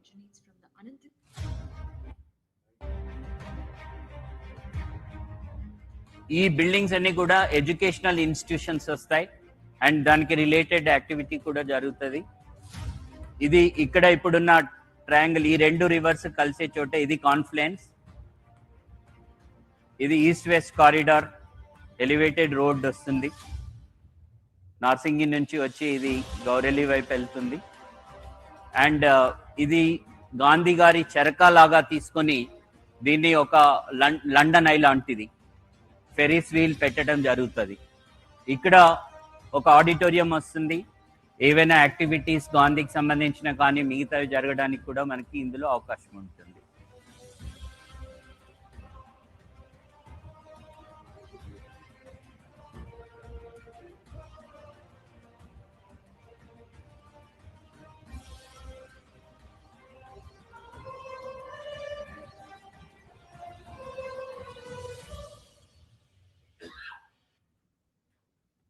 ఇది సుమారుగా 100 మీటర్స్ ఉంటుంది. గాంధీ గారి విగ్రహం దానికి ప్రపోర్షనేట్గా సుమారుగా 123 ఫీట్లు ఉంటుంది. సో దాని ప్రకారం ఇది చేయటం జరుగుతుంది. సో ఆల్రెడీ దీని డీటెయిలింగ్ కూడా అయిపోయింది. ప్రతి ఫ్లోర్లో ఏమొస్తుంది, ప్రతి లెవెల్లో ఏమొస్తుంది కూడా తీసుకోవటం జరిగింది. సో నెక్స్ట్ వస్తే డీకంజెస్టింగ్ హైదరాబాద్లో మనం హైదరాబాద్ గుండా వెళ్ళాలంటే, లోపల నుండి ఉన్నటువంటి రోడ్లలో వెళ్ళాలంటే ట్రాఫిక్ ఇబ్బందులు ఎదురవుతున్నటువంటి సందర్భంలో మరి alternate so many roads already మనం ప్లాన్ చేసాం, హెచ్ఎండిఏ నుంచి కానీ జిహెచ్ఎంసి నుంచి కానీ వీటన్నిటికన్నా ముఖ్యంగా మనకు రివర్ వెస్ట్ నుంచి ఈస్ట్కి ఫ్లో అవుతా ఉంది. వెస్ట్ నుండి ఈస్ట్కి పోతున్నప్పుడు ఎన్ని చోట్లైనా మనము ర్యాంప్స్ తీసుకుంటే లోపలికి వెళ్ళాల్సిన వాళ్ళు చాలా సులభంగా వెళ్తారు. ఒకవేళ వద్దు ఈ ట్రాఫిక్ని తప్పించాలి అని అనుకుంటే మనం గండిపేట నుంచి స్టార్ట్ అయ్యి ఒకవేళ గౌరెల్లి ఆర్ విజయవాడ హైవేకి వెళ్ళాలి అనుకుంటే మనము 91 కిలోమీటర్లు ప్రయాణం చేయాలి. ఇటువైపు నుంచి అయితే 69 కిలోమీటర్లు, సుమారుగా 70 కిలోమీటర్లు ప్రయాణం చేయాలి. కానీ ఒకవేళ గండిపేటలో స్టార్ట్ అయ్యి ఇక్కడ నుంచి మనం కారిడార్ ఏదైతే ఇప్పుడు ప్రపోజ్ చేశామో కేవలం 43 కిలోమీటర్లలో 45 నిమిషాలలో వెళ్ళటానికి వీలవుతుంది. సో ఇది 3 రకాలుగా ఉపయోగపడుతుంది. ఒకటి, మన ట్రావెల్ టైం తగ్గిస్తుంది. రెండోది, మన వెహికల్ ఏదైతే కన్జంప్షన్ చేస్తుందో డీజిల్ ఆర్ పెట్రోల్ అది చాలా తగ్గిపోతుంది, అంటే ఎకనామికల్గా వైబుల్ అవుతుంది. థర్డ్ది వచ్చేసి మనకు హైదరాబాద్ లోపల ఉన్న రోడ్లలో డీకంజెస్ట్ అవుతుంది, అంటే అక్కడ కూడా ప్రయాణం చేసిన వాళ్ళకి కూడా మనం సదుపాయం ఇచ్చినట్లు అవుతుంది. సో ఎకనామికల్గా this is most important and viable project. So ఈ కారిడార్లో ఇప్పుడు ఫేజ్ 1లో మనం చేస్తున్నటువంటిది ఈ 2 స్ట్రెచ్లు చేస్తా ఉన్నాం. ఫస్ట్ ఈ స్ట్రెచ్ ఎడ్ గ్రేడ్లో తీసుకుంటున్నాం. ఇక్కడ బుద్వేల్ జంక్షన్ ఒకటి ఇప్పుడు ట్రంపెట్ అవుతుంది. మొన్ననే హానరబుల్ చీఫ్ మినిస్టర్ గారు దానికి ఫౌండేషన్ వేశారు. హెచ్ఎండిఏ నుంచి చేస్తున్నారు. హిమాయత్ సాగర్ దగ్గర ఇక్కడ చేసి ఇక్కడ నుంచి at grade 100 feet wide road, 30 meter wide road వస్తుంది. ఇక్కడ నుంచి నార్సింగి దగ్గర నుంచి కూడా 100 మీటర్. ఇది నార్సింగి దగ్గర నుంచే కాదు, దానికన్నా ముందు గండిపేట వరకు వస్తుంది. ఈ గండిపేట నుంచి అది ఇటువైపు ఈ హైవే ఏదైతే మనకు కనబడతా ఉందో ఈ highway goes to Vikarabad and also Bijapur. So ఈ హైవేకి కూడా ఇది కలుస్తుంది. అది కూడా ఇప్పుడు వైడనింగ్ అవుతుంది, ఇక్కడ కలుస్తుంది. తర్వాత హైటెక్ సిటీ వెళ్ళాల్సిన వాళ్ళు ఇప్పుడు ఏదైతే నియోపోలిస్ వస్తా ఉందో ఇక్కడ నుంచి ఒక ఆమ్ మనకి శంకర్పల్లి రోడ్డు కలుస్తుంది. దానివల్ల నియోపోలిస్ పోవటం కూడా సులభం అవుతుంది. సో కంప్లీట్ గా డీకంజెషన్ అండ్ కనెక్టివిటీ దీంట్లో తీసుకున్నటువంటి అదర్ ఆస్పెక్ట్. ఇది ఫేజ్ 1లో ఇక్కడి వరకు కంప్లీట్ అయిపోయిన తర్వాత దీన్ని యొక్క అలైన్మెంట్ కూడా కంప్లీట్ అయింది. దీని యొక్క డిపిఆర్ కూడా సపరేట్ గా రెడీ అవుతుంది. అది నెక్స్ట్ ఒక 1 month లో రెడీ అవుతుంది.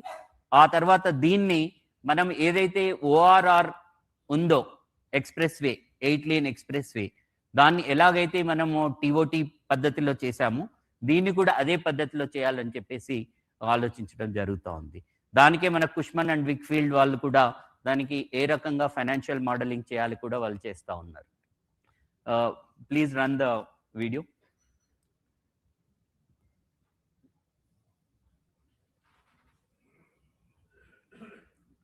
Just it is a representative video.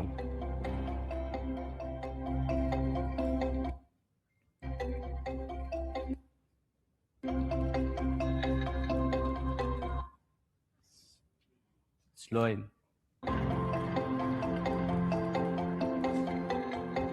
This is again 6-lane road, expressway.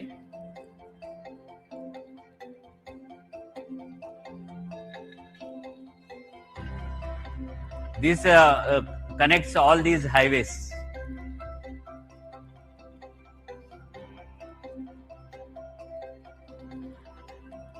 The black one is the at grade and red one is the elevated corridor. Elevated corridor starts from Gandhi Sarovar and Attapur there is one exit, Purana Pool another exit, Salajang Museum another exit, Naya Pool, Chadar Ghat, Musaram Bagh,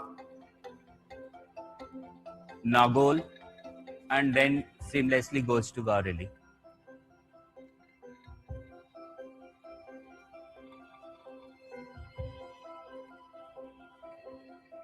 This is the left pavement road and this is the right pavement road. This is the Musi cross section. Purana Pool Bridge, how the exits are going to come. The previous one was at MGBS over the metro line. This reduces not only the travel time, but as I said, economically viable for the public at large. And this is how it is going to be. Next. So exactly this decongestion, mobility, all these things are spoken about in this project. And coming to the next very, very important thing. What is that? As I was telling, the forefathers have given us a great heritage. We have to protect that heritage and we have to take the leeway of that heritage. So heritage tourism, most of us visited Italy, France, or any other European country. Whenever we go around the monuments, we go around the heritage structures and we say, wow. But when we have the same thing in Hyderabad, why not we improve it? Why not we attract the global people here? Look at that. So these are some of the heritage structures that are there. మన దగ్గర ఉన్నటువంటి చాలా అమూల్యమైనటువంటి heritage ఎప్పుడో Qutub Shahi time నుంచి కట్టినటువంటివి. Qutub Shahi Tomes ఉన్నాయి, మనకి తారామతి బారాదరి ఉంది, మనకి పురాణా పూల్ దగ్గర గవర్నమెంట్ సిటీ కాలేజ్, ఇది బ్రిటిష్ రెసిడెన్సీ అంటారు, ఆల్రెడీ దీన్ని ఇంప్రూవ్ చేయడం జరిగింది. హైకోర్టు ఉంది, మనకి ఉస్మానియా జనరల్ హాస్పిటల్ ఉంది, మక్కా మస్జిద్ ఉంది, చార్మినార్ ఉంది. మనము పురాణా పూల్ దగ్గర దిగితే 2 నిమిషాలలో మక్కా మస్జిద్కి వెళ్ళొచ్చు, చార్మినార్ చూడడానికి వెళ్ళిపోవచ్చు. సో మొబిలిటీతో పాటు వీటిని కూడా ఇంప్రూవ్ చేయటం స్టార్ట్ అయింది.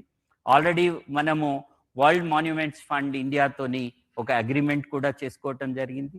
ఆల్రెడీ ఒక 5కి వాళ్ళు స్టడీ చేసి మనకి ఇవ్వడం జరుగుతుంది. మిగతావి కూడా ఈ మధ్యనే thanks to the industry leaders, they have come forward, they have done a meeting and they said they will also adapt.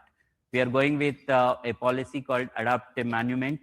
That policy, I request each one of you please study. That will be available online with the tourism department and also QQSUD, Kuli Qutub Shah Urban Development Authority. So not only these, but wherever we have any of the heritage structure, that will be definitely be taken up for development. So not only this, but what else can be done? We can also, Hyderabad is known for the secular city. So just we have identified some of the important relevance along the Musi. Musi పక్కన ఉన్నటువంటి పురాతనమైనటువంటి ఒక కట్టడం కూడా చూడడం జరిగింది. ఇది మంచిరేవులలో ఒక టెంపుల్ ఉంటుంది, వీరభద్ర స్వామి టెంపుల్ అని. ఇది సుమారుగా 800 సంవత్సరాల చరిత్ర కలిగిన టెంపుల్. ఈ టెంపుల్ని కూడా ఇంప్రూవ్ చేయాలి, మూసి పక్కనే ఉంటుంది. సో దీన్ని కూడా ఒక సెక్యులర్ ప్లేస్ లాగా అందరికి, అంటే టెంపుల్ డెవలప్ చేయటం. మనకు మక్కా మస్జిద్ ఉంది, అక్కడ మళ్ళీ మనకు రివర్ ఫ్రంట్ డెవలప్మెంట్లో భాగంగా ఒక మస్జిద్ తీసుకురావటం. తర్వాత ఇక్కడ గురుద్వారా, మనకి గౌలిగూడ ఆ ప్రాంతంలో చాలా మంది మనకి గురుద్వారా వెళ్ళే వాళ్ళు ఉన్నారు, సిక్స్ ఉన్నారు, కమ్యూనిటీ ఉంది, అది టేకప్ చేయటం. నాగోల్ ఒక చర్చ్. సో సెక్యులర్ కనెక్ట్ కూడా, అంటే Musi is not only a river, but the river that connects the heritage, culture, tourism, and also the secular things. So these are the plans already in place. In phase 2, we will also be taking up all these 3. In the phase 1, because this development already started, we are trying to integrate this into the development process. So these will also be simultaneously be taken up. So sir, this also I request Honorable Chief Minister to consider. Let us go with the secular model of the city, sir. So this is how the entire planning happened. The DPR is ready. The DPR, many of the people, master planning is happened, and the DPR some of the misconceptions are there. The DPR is not there. The DPR is there. This is the first consultation that is happening. And this will also be available online next week. We are doing the final vetting into this, and we will place it for the feedback, suggestions. So this is where exactly we are talking about. Every great river transformation was built on collective will. The collective will is very, very important. Please get into that. And I request all of you to come join us in turning this vision into reality. ఈ vision ని రియాలిటీకి తీసుకెళ్ళడానికి మీరందరూ మాతో కలిసి పనిచేయాలని చెప్పేసి ప్రత్యేకంగా కోరుతా ఉన్నాం. So as I was mentioning, అందరూ దయచేసి మీ యొక్క ఫీడ్బ్యాక్, సజెషన్స్, ఇప్పుడు మా ఆలోచన ఏముంది అనే దాంట్లో డిపిఆర్ని ఫర్మప్ చేస్తూ ఉన్నాం. దాంట్లో తప్పకుండా మీరు ఇచ్చే సజెషన్స్ని, సూచనల్ని తీసుకొని దాంట్లో తప్పకుండా మేము ఇన్కార్పొరేట్ చేస్తాం. This is the website. ఈ క్యూఆర్ కోడ్ కూడా చేయొచ్చు. ఈ వెబ్సైట్ ద్వారా మీరు సజెషన్స్ అండ్ మీ ఫీడ్బ్యాక్ ఇవ్వాల్సిందిగా కోరుతా ఉన్నాను. Thank you so much. Thanks for listening to me patiently.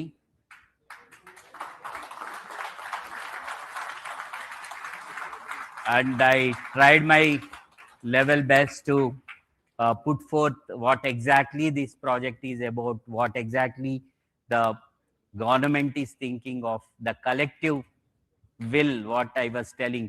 The collective will is already there in the government. I request all of you to join that collective will. Thank you so much.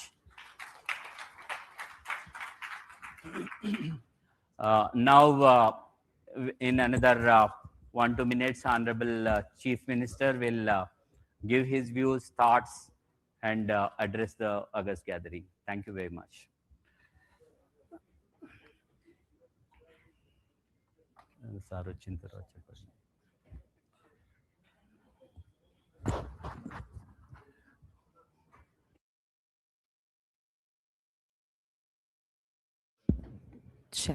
Check. Can we put the podium mic on, please?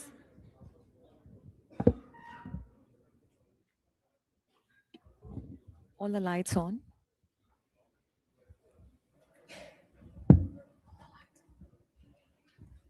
Check. Firstly, ladies and gentlemen, that was a wonderful, insightful presentation by Narasimha Reddy Garu. Big round of applause for him.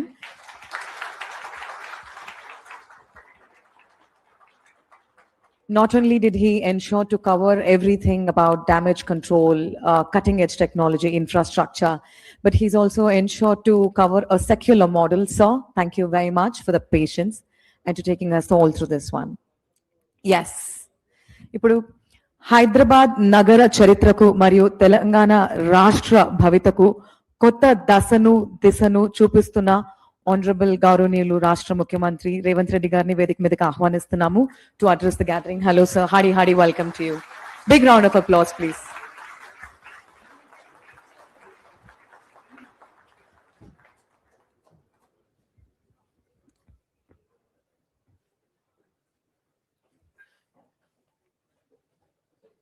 Telangana రాష్ట్ర ప్రభుత్వం తరఫున Musi river development corporation ఒక power point presentation ద్వారా ఈ ప్రభుత్వం మూసీ నది ప్రక్షాళన కార్యక్రమాన్ని ఏ విధంగా ముందుకు తీసుకువెళ్తుందో సమాజానికి వివరించడానికి ఒక ప్రయత్నం చేసి, ఈ ప్రయత్నంలో భాగంగా శాసన మండలి చైర్పర్సన్, శాసనసభ స్పీకర్, సహచార మంత్రివర్గ సభ్యులు, ప్రభుత్వ సలహాదారులు, పార్లమెంట్ సభ్యులు, శాసన మండలి సభ్యులు, శాసనసభ్యులు, ఈ దేశంలో ఉన్న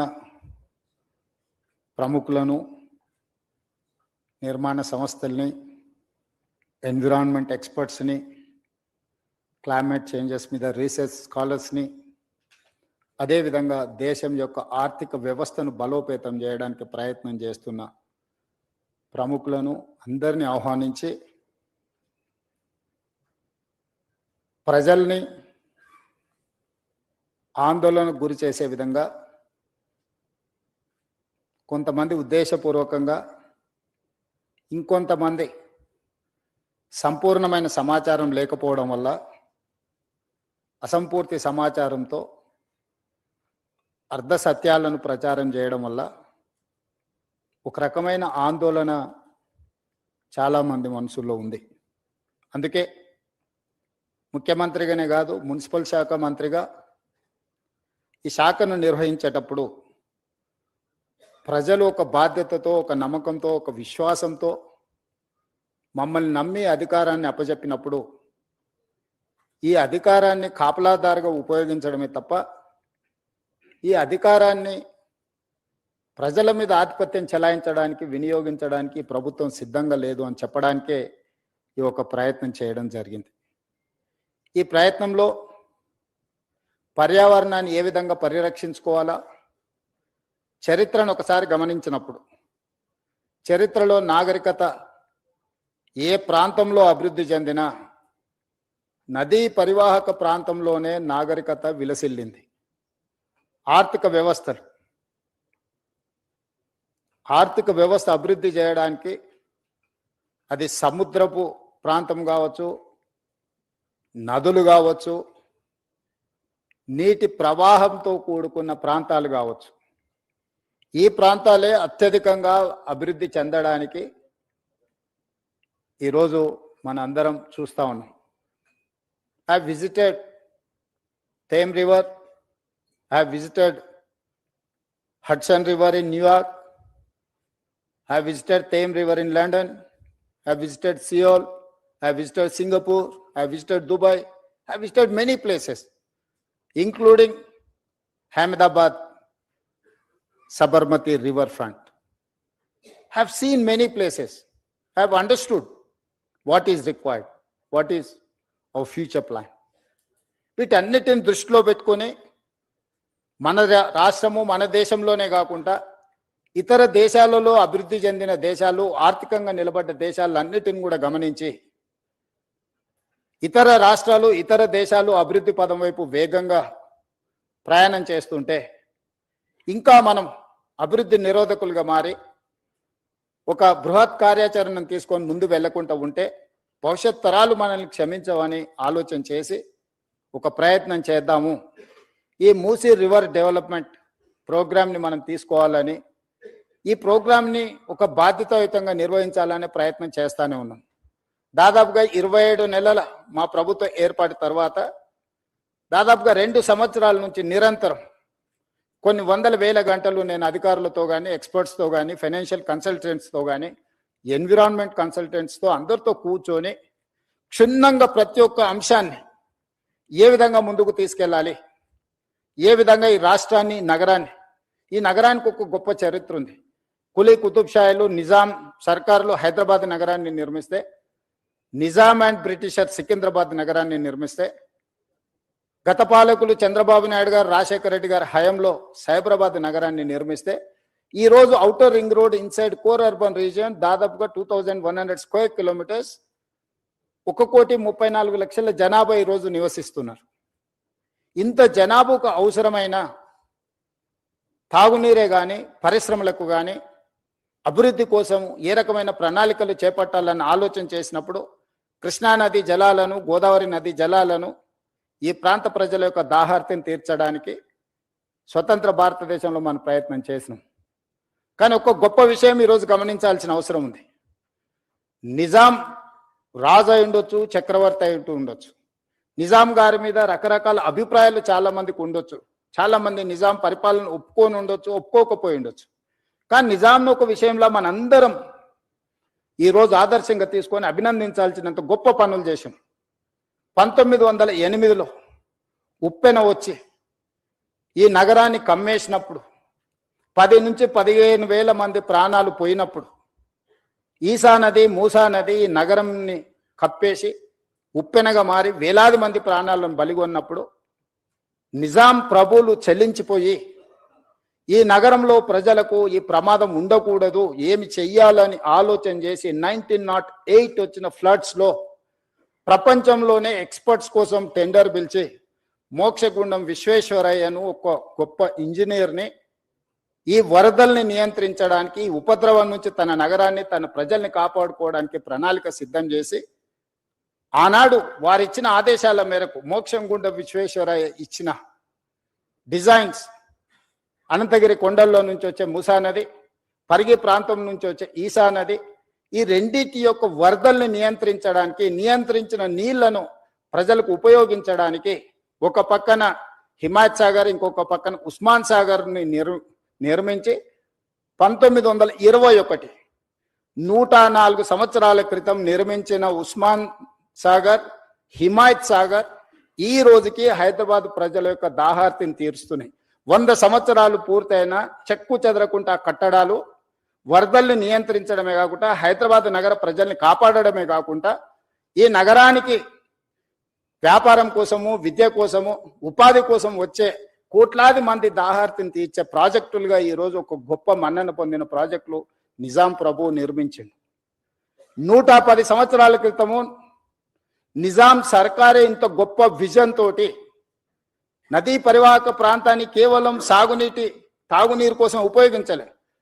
historical heritage structures Taramati Baradari నుంచి మొదలు పెడితే Charminar, Salar Jung museum, high court, city college, you name it anything, Quli Qutb Shahi tombs నుంచి మొదలు పెడితే ఒక గొప్ప సంస్కృతిని, వారసత్వ సంపదను, Osmania hospital, Osmania university, city hall, town hall, today it is council, member of legislative council 16th నుంచి అక్కడ నడపబోతున్నాం. స్వతంత్రం వచ్చిన తర్వాత మనం ఏర్పాటు చేసుకున్న మొట్టమొదటి శాసనసభ సమావేశాలు ఆ టౌన్ హాల్లోనే ఆ రోజు మనకు అవకాశం వచ్చింది.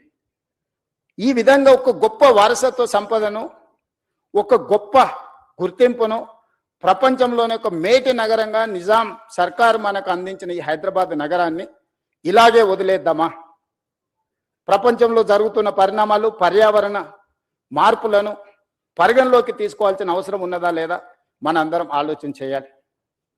ఈరోజు నేను ఎవరిని విమర్శించదలుచుకోలేదు, విమర్శించిన సమయాన్ని నేను వృధా చేసుకోదలుచుకోలేదు, కానీ నేను విజ్ఞప్తి చేయదలుచుకున్నాను. 12 సంవత్సరాలు కేంద్రంలో అధికారంలో ఉన్న వాళ్ళు, 10 సంవత్సరాలు రాష్ట్రంలో అధికారం ఉన్న వాళ్ళు, అభివృద్ధి చేసి తెలంగాణ స్టేట్ని గ్లోబల్ ముఖ చిత్రంలో పెట్టినామని చెప్పేవాళ్ళు, లేకపోతే మాకు ఇంటర్నేషనల్ ఎక్స్పోజర్ ఉంది, లేకపోతే మాకు అపారమైన మేధా సంపత్తి ఉందని చెప్పేవాళ్ళు ఎందుకు ఈరోజు ఈ ప్రాజెక్టులను అడ్డుకునే ప్రయత్నం చేస్తున్నారు? ఎందుకు సూచనలు ఇవ్వడానికి ప్రయత్నం చేస్తలేరు? If I do something wrong, you tell me what is that wrong, you find out, you suggest.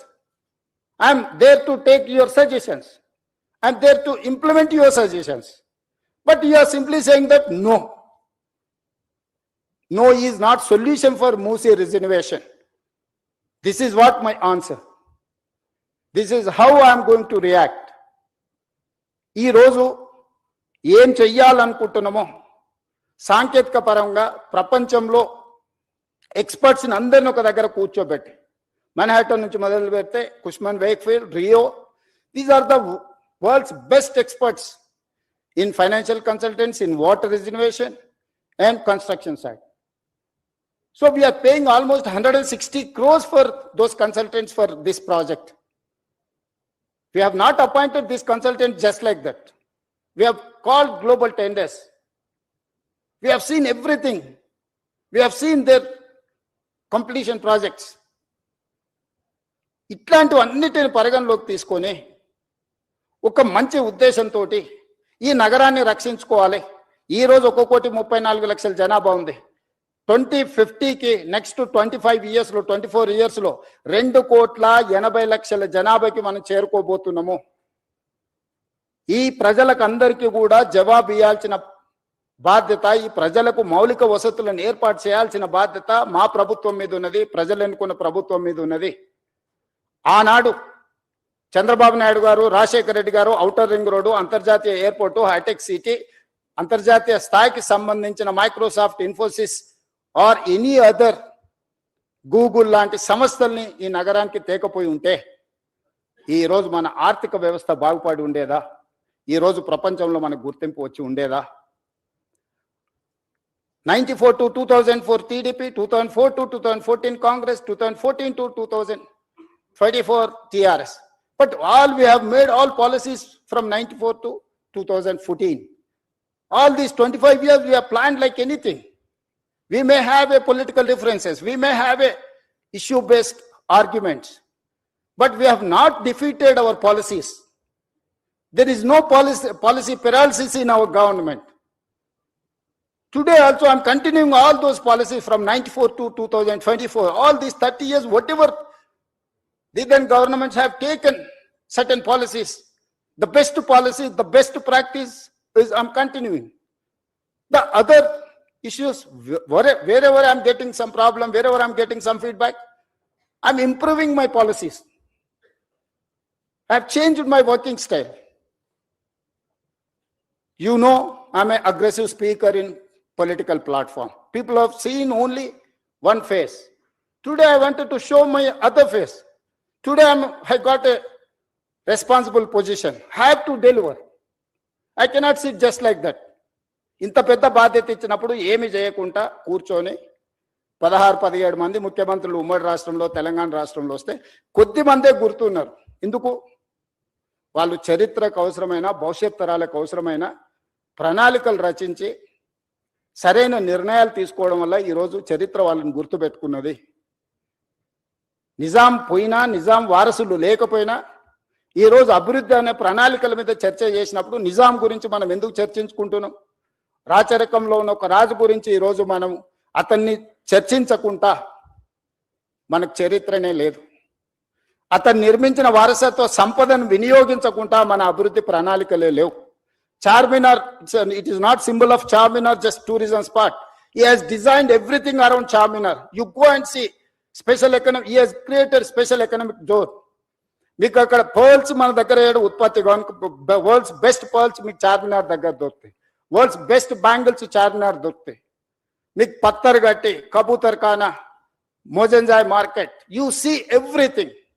ప్రపంచంలో దొరికే ప్రతి వస్తువును గుల్జార్ హౌస్ నుంచి మొదలు పెడితే చార్మినార్ చుట్టూతా ఒక స్పెషల్ ఎకనామిక్ జోన్ ను నిజాం సర్కార్ క్రియేట్ చేసింది. కాబట్టి ప్రపంచంలో ఏ పర్యాటకులకు వచ్చినా ఆడపిల్లలకు గాజులు కొనుక్కోవాలన్నా, లేకపోతే కన్న కూతుర్లకి మీకు పర్ల్స్ కొనుక్కోవాలనుకున్నా, లేకపోతే ఇతర ఏం కొనుక్కోవాలన్నా, ఏ రకమైన పక్షులు, జంతువులు ప్రపంచంలో ఎలాంటి పక్షిని, ఎలాంటి జంతువుని చూడాలన్నా కబూతర్ ఖానాకి వెళ్తే నువ్వు అన్ని చూడగలుగుతావు. ప్రపంచంలో పండించే ప్రతి ఫ్రూట్ని మోజంజాయ్ మార్కెట్కి వెళ్తే మనం చూడగలుగుతాం.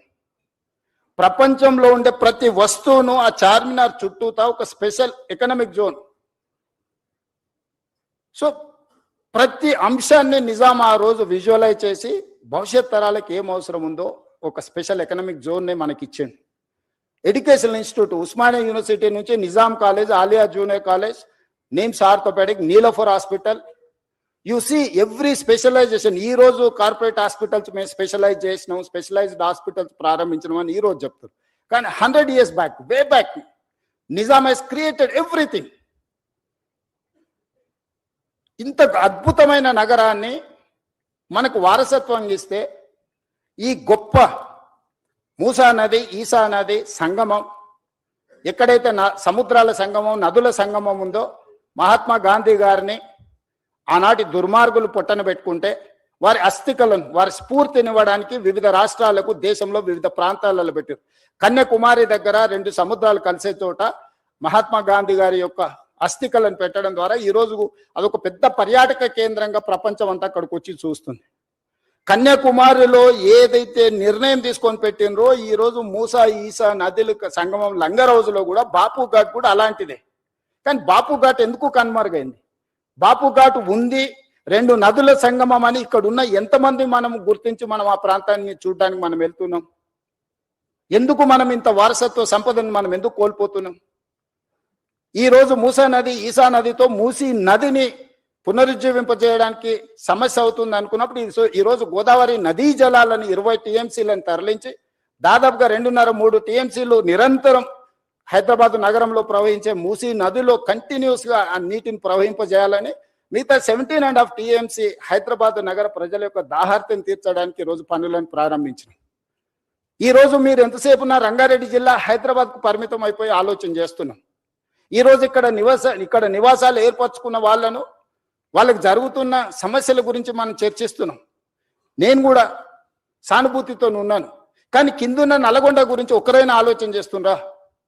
ఈరోజు ఫార్మా కంపెనీల కాలుష్యము, నగరంలో వెదజల్లుతున్న కాలుష్యము, నగరంలో ఉన్న డ్రైనేజీలు, ఆత్మహత్యలు చేసుకున్న మనుషుల కలేబరాలు, అంబర్పేటలో ఉన్న శ్మశాన వాటికలు, ఈ మూసీ నదిలో చనిపోతున్న పశువుల కలేబరాలు, ఒక విషం, ఒక కాలుష్యం, అది కాలుష్యం దాటి విషంగా మారి ఈరోజు నల్గొండ ప్రజల జీవితాలను అతలాకుతలం చేస్తుంది.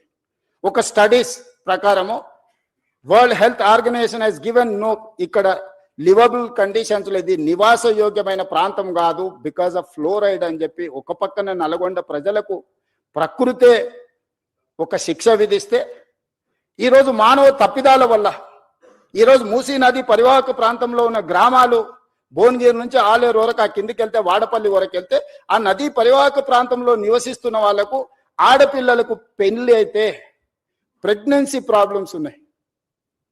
ఈరోజు ఆ ప్రాంతంలో పిల్లనివ్వడానికి వెనక ముందు ఆలోచన చేస్తున్నారు. ఆ ప్రాంతంలో పండించే పంటలు ఈ నీళ్లను వినియోగించడం వల్ల తినడానికి ఉపయోగం లేని పరిస్థితులు వచ్చినాయి. ఆ ప్రాంతంలో పండించిన కూరగాయలు కానీ, ఆ ప్రాంతంలో పండించిన పంటలు కానీ తింటే వాటి వల్ల వచ్చే సమస్యలు అనంతము. నల్గొండ జిల్లా ప్రజలకి శిక్ష అవసరం ఉందా? ఆ ప్రజల్ని కాపాడాల్సిన బాధ్యత ఎవరు? నల్గొండ ప్రజలు మన వాళ్ళు కాదా? మనతో లేరా? రంగారెడ్డి జిల్లాలో మొదలైన మూసా ఈసా నది హైదరాబాద్కు నగరకు రాగానే కలుషితం అయిపోయింది, వ్యర్థాలతో నిండిపోయింది. మానవ కలేబరాలతోని, పశువుల కలేబరాలతోని, పరిశ్రమలు వెదజల్లుతున్న కాలుష్యంతో ఈరోజు భరించలేని కంపు. ఒకనాడు ఎంత విశాలంగా ఉన్న మూసీ నది ఇలా మీకు అందరికీ హిస్టరీ అంతా, చరిత్రను అంతా కూడా మా అధికారులు మీకు చూపించే ప్రయత్నం చేసిండ్రు, వాస్తవాలను వివరించే ప్రయత్నం చేసిండ్రు. అలాంటి చరిత్ర ఈరోజు కాలగర్భంలో కలిసిపోతుంది.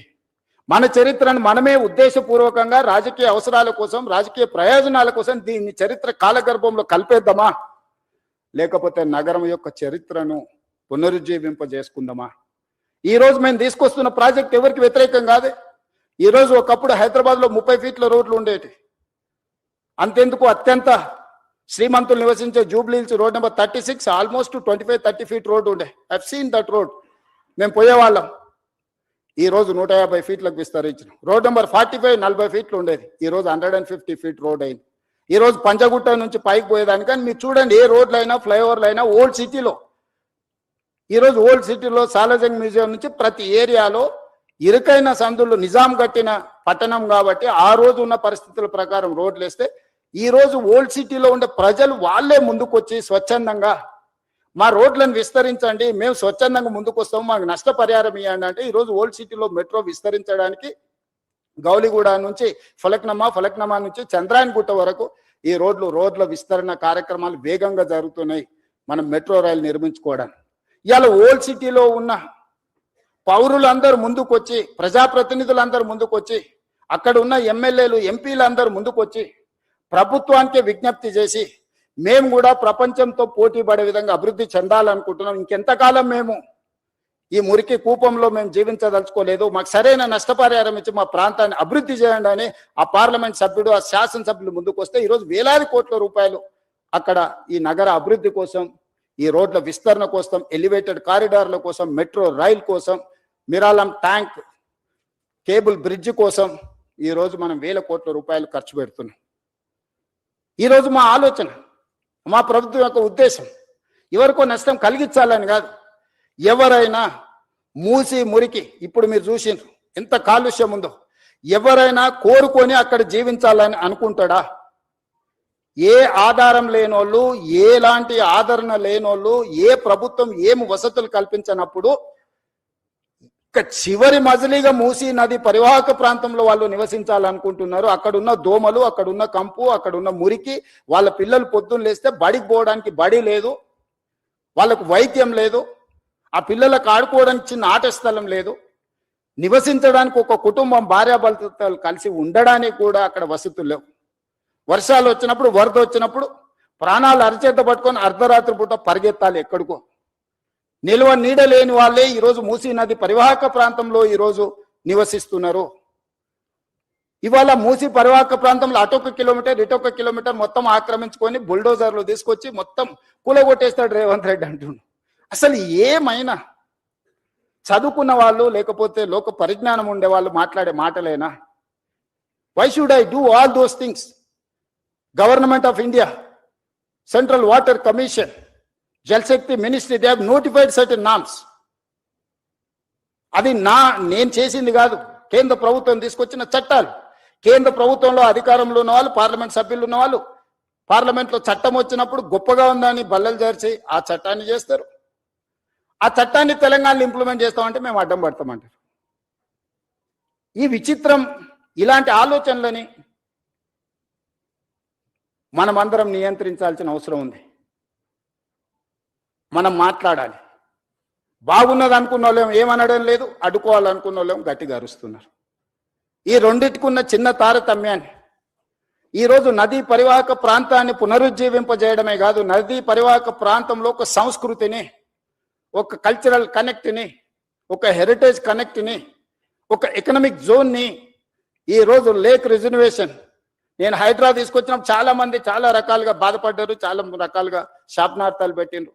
కానీ ఈరోజు ఏ లేక్స్ అయితే మేము రిస్టోర్ చేసినామో ఆ లేక్స్ని ఈరోజు అభివృద్ధి చేసి ప్రజలకు అంకితం చేస్తున్నప్పుడు వేలాది మంది వచ్చి మన కుక్కట్పల్లి నల్లచెరువు ప్రారంభోత్సవానికి పోతే బిల్డింగ్ల మీద నుంచి వేలాది మంది, నేను రోడ్డు మధ్యలో వెళ్తుంటే ఏదో పక్క దేశంతో యుద్ధం చేసి మనం సాధించి వస్తే వచ్చినప్పుడు వెల్కమ్ చేసినట్టు, లేకపోతే వరల్డ్ కప్ క్రికెట్ గెలిచిన ప్లేయర్ వస్తే వెల్కమ్ చేసినట్టు కాలనీలో అందరు ఆడపిల్లలు పెద్దలు అందరు వచ్చి స్వాగతం పలికాను. నల్ల చెరువు 100% ఆక్రమణకు గురయ్యి ఒక కలుషితమైన ప్రాంతంగా చేస్తే ధైర్యంగా ఏమన్నా కానీ పర్వాలేదు, ఎవరు ఏమైనా అనుకోండి అని చెప్పి బుల్డోజ్ చేసినాం. బుమ్రక్ దౌలా ఈరోజు ఓల్డ్ సిటీలో మన సర్దార్ వల్లభాయ్ పటేల్ అకాడమీ ఎదురుగ్గా ఒకప్పుడు ఆ బుమ్రక్ దౌలా నిజాం కుటుంబము తాగడానికి నీళ్లకు అక్కడ మెడిసినల్ ప్లాంట్స్ పెట్టి అక్కడ వాటర్ రిస్టోర్ చేసి ఫిల్టర్ బెడ్స్ పెట్టి వాటి నుంచి తీసుకొచ్చి అక్కడి నుంచే వాళ్ళ కుటుంబానికి తాగడానికి నీళ్లు తీసుకెళ్ళి అంత గొప్ప లేక్ని మొత్తం ఆక్రమించుకోవడమే కాబట్టి కలుషితం నిండిపోయింది. వాటి అన్నిటిని క్లీన్ చేసి మన ప్రారంభోత్సవానికి పోతే నార్మల్గా ఓల్డ్ సిటీలో ఇట్లాంటి యాక్టివిటీని అసలు అలౌ చేయరు. వాళ్ళంతా యునైట్ ఒక రకమైన రాజకీయంగా ఒక రకమైన నిర్బంధమైన పరిస్థితులు ఉంటాయి. కానీ వాళ్ళే ముందుకు వచ్చి అక్కడ ఉండే ఎమ్మెల్యేలు, ఎమ్మెల్సీలు, ఎంపీలు అందరూ ముందుకు వచ్చి one of the best project మాకు ఇచ్చినావు, ఇంత అద్భుతంగా ఇది వస్తుందని మేము ఊహించలేదు. ఈరోజు వేలాది కుటుంబాలు ఇక్కడికి వచ్చి ఉదయం మార్నింగ్ వాక్ నుంచి ఈవినింగ్ సాయంత్రం అక్కడ జిమ్, ఓపెన్ ఎయిర్ జిమ్ పెట్టడం, మిగతా లేక్ ఎకానమీ కింద స్వయం సహాయక సంఘాలకు అక్కడ ఏర్పాటు చేయడంతో ఈరోజు ఆర్థిక వ్యవస్థ బలపడ్డది. ఆ పక్కన ఉండే వేలాది కుటుంబాలకు ఒక పర్యాటక కేంద్రంగా మారింది.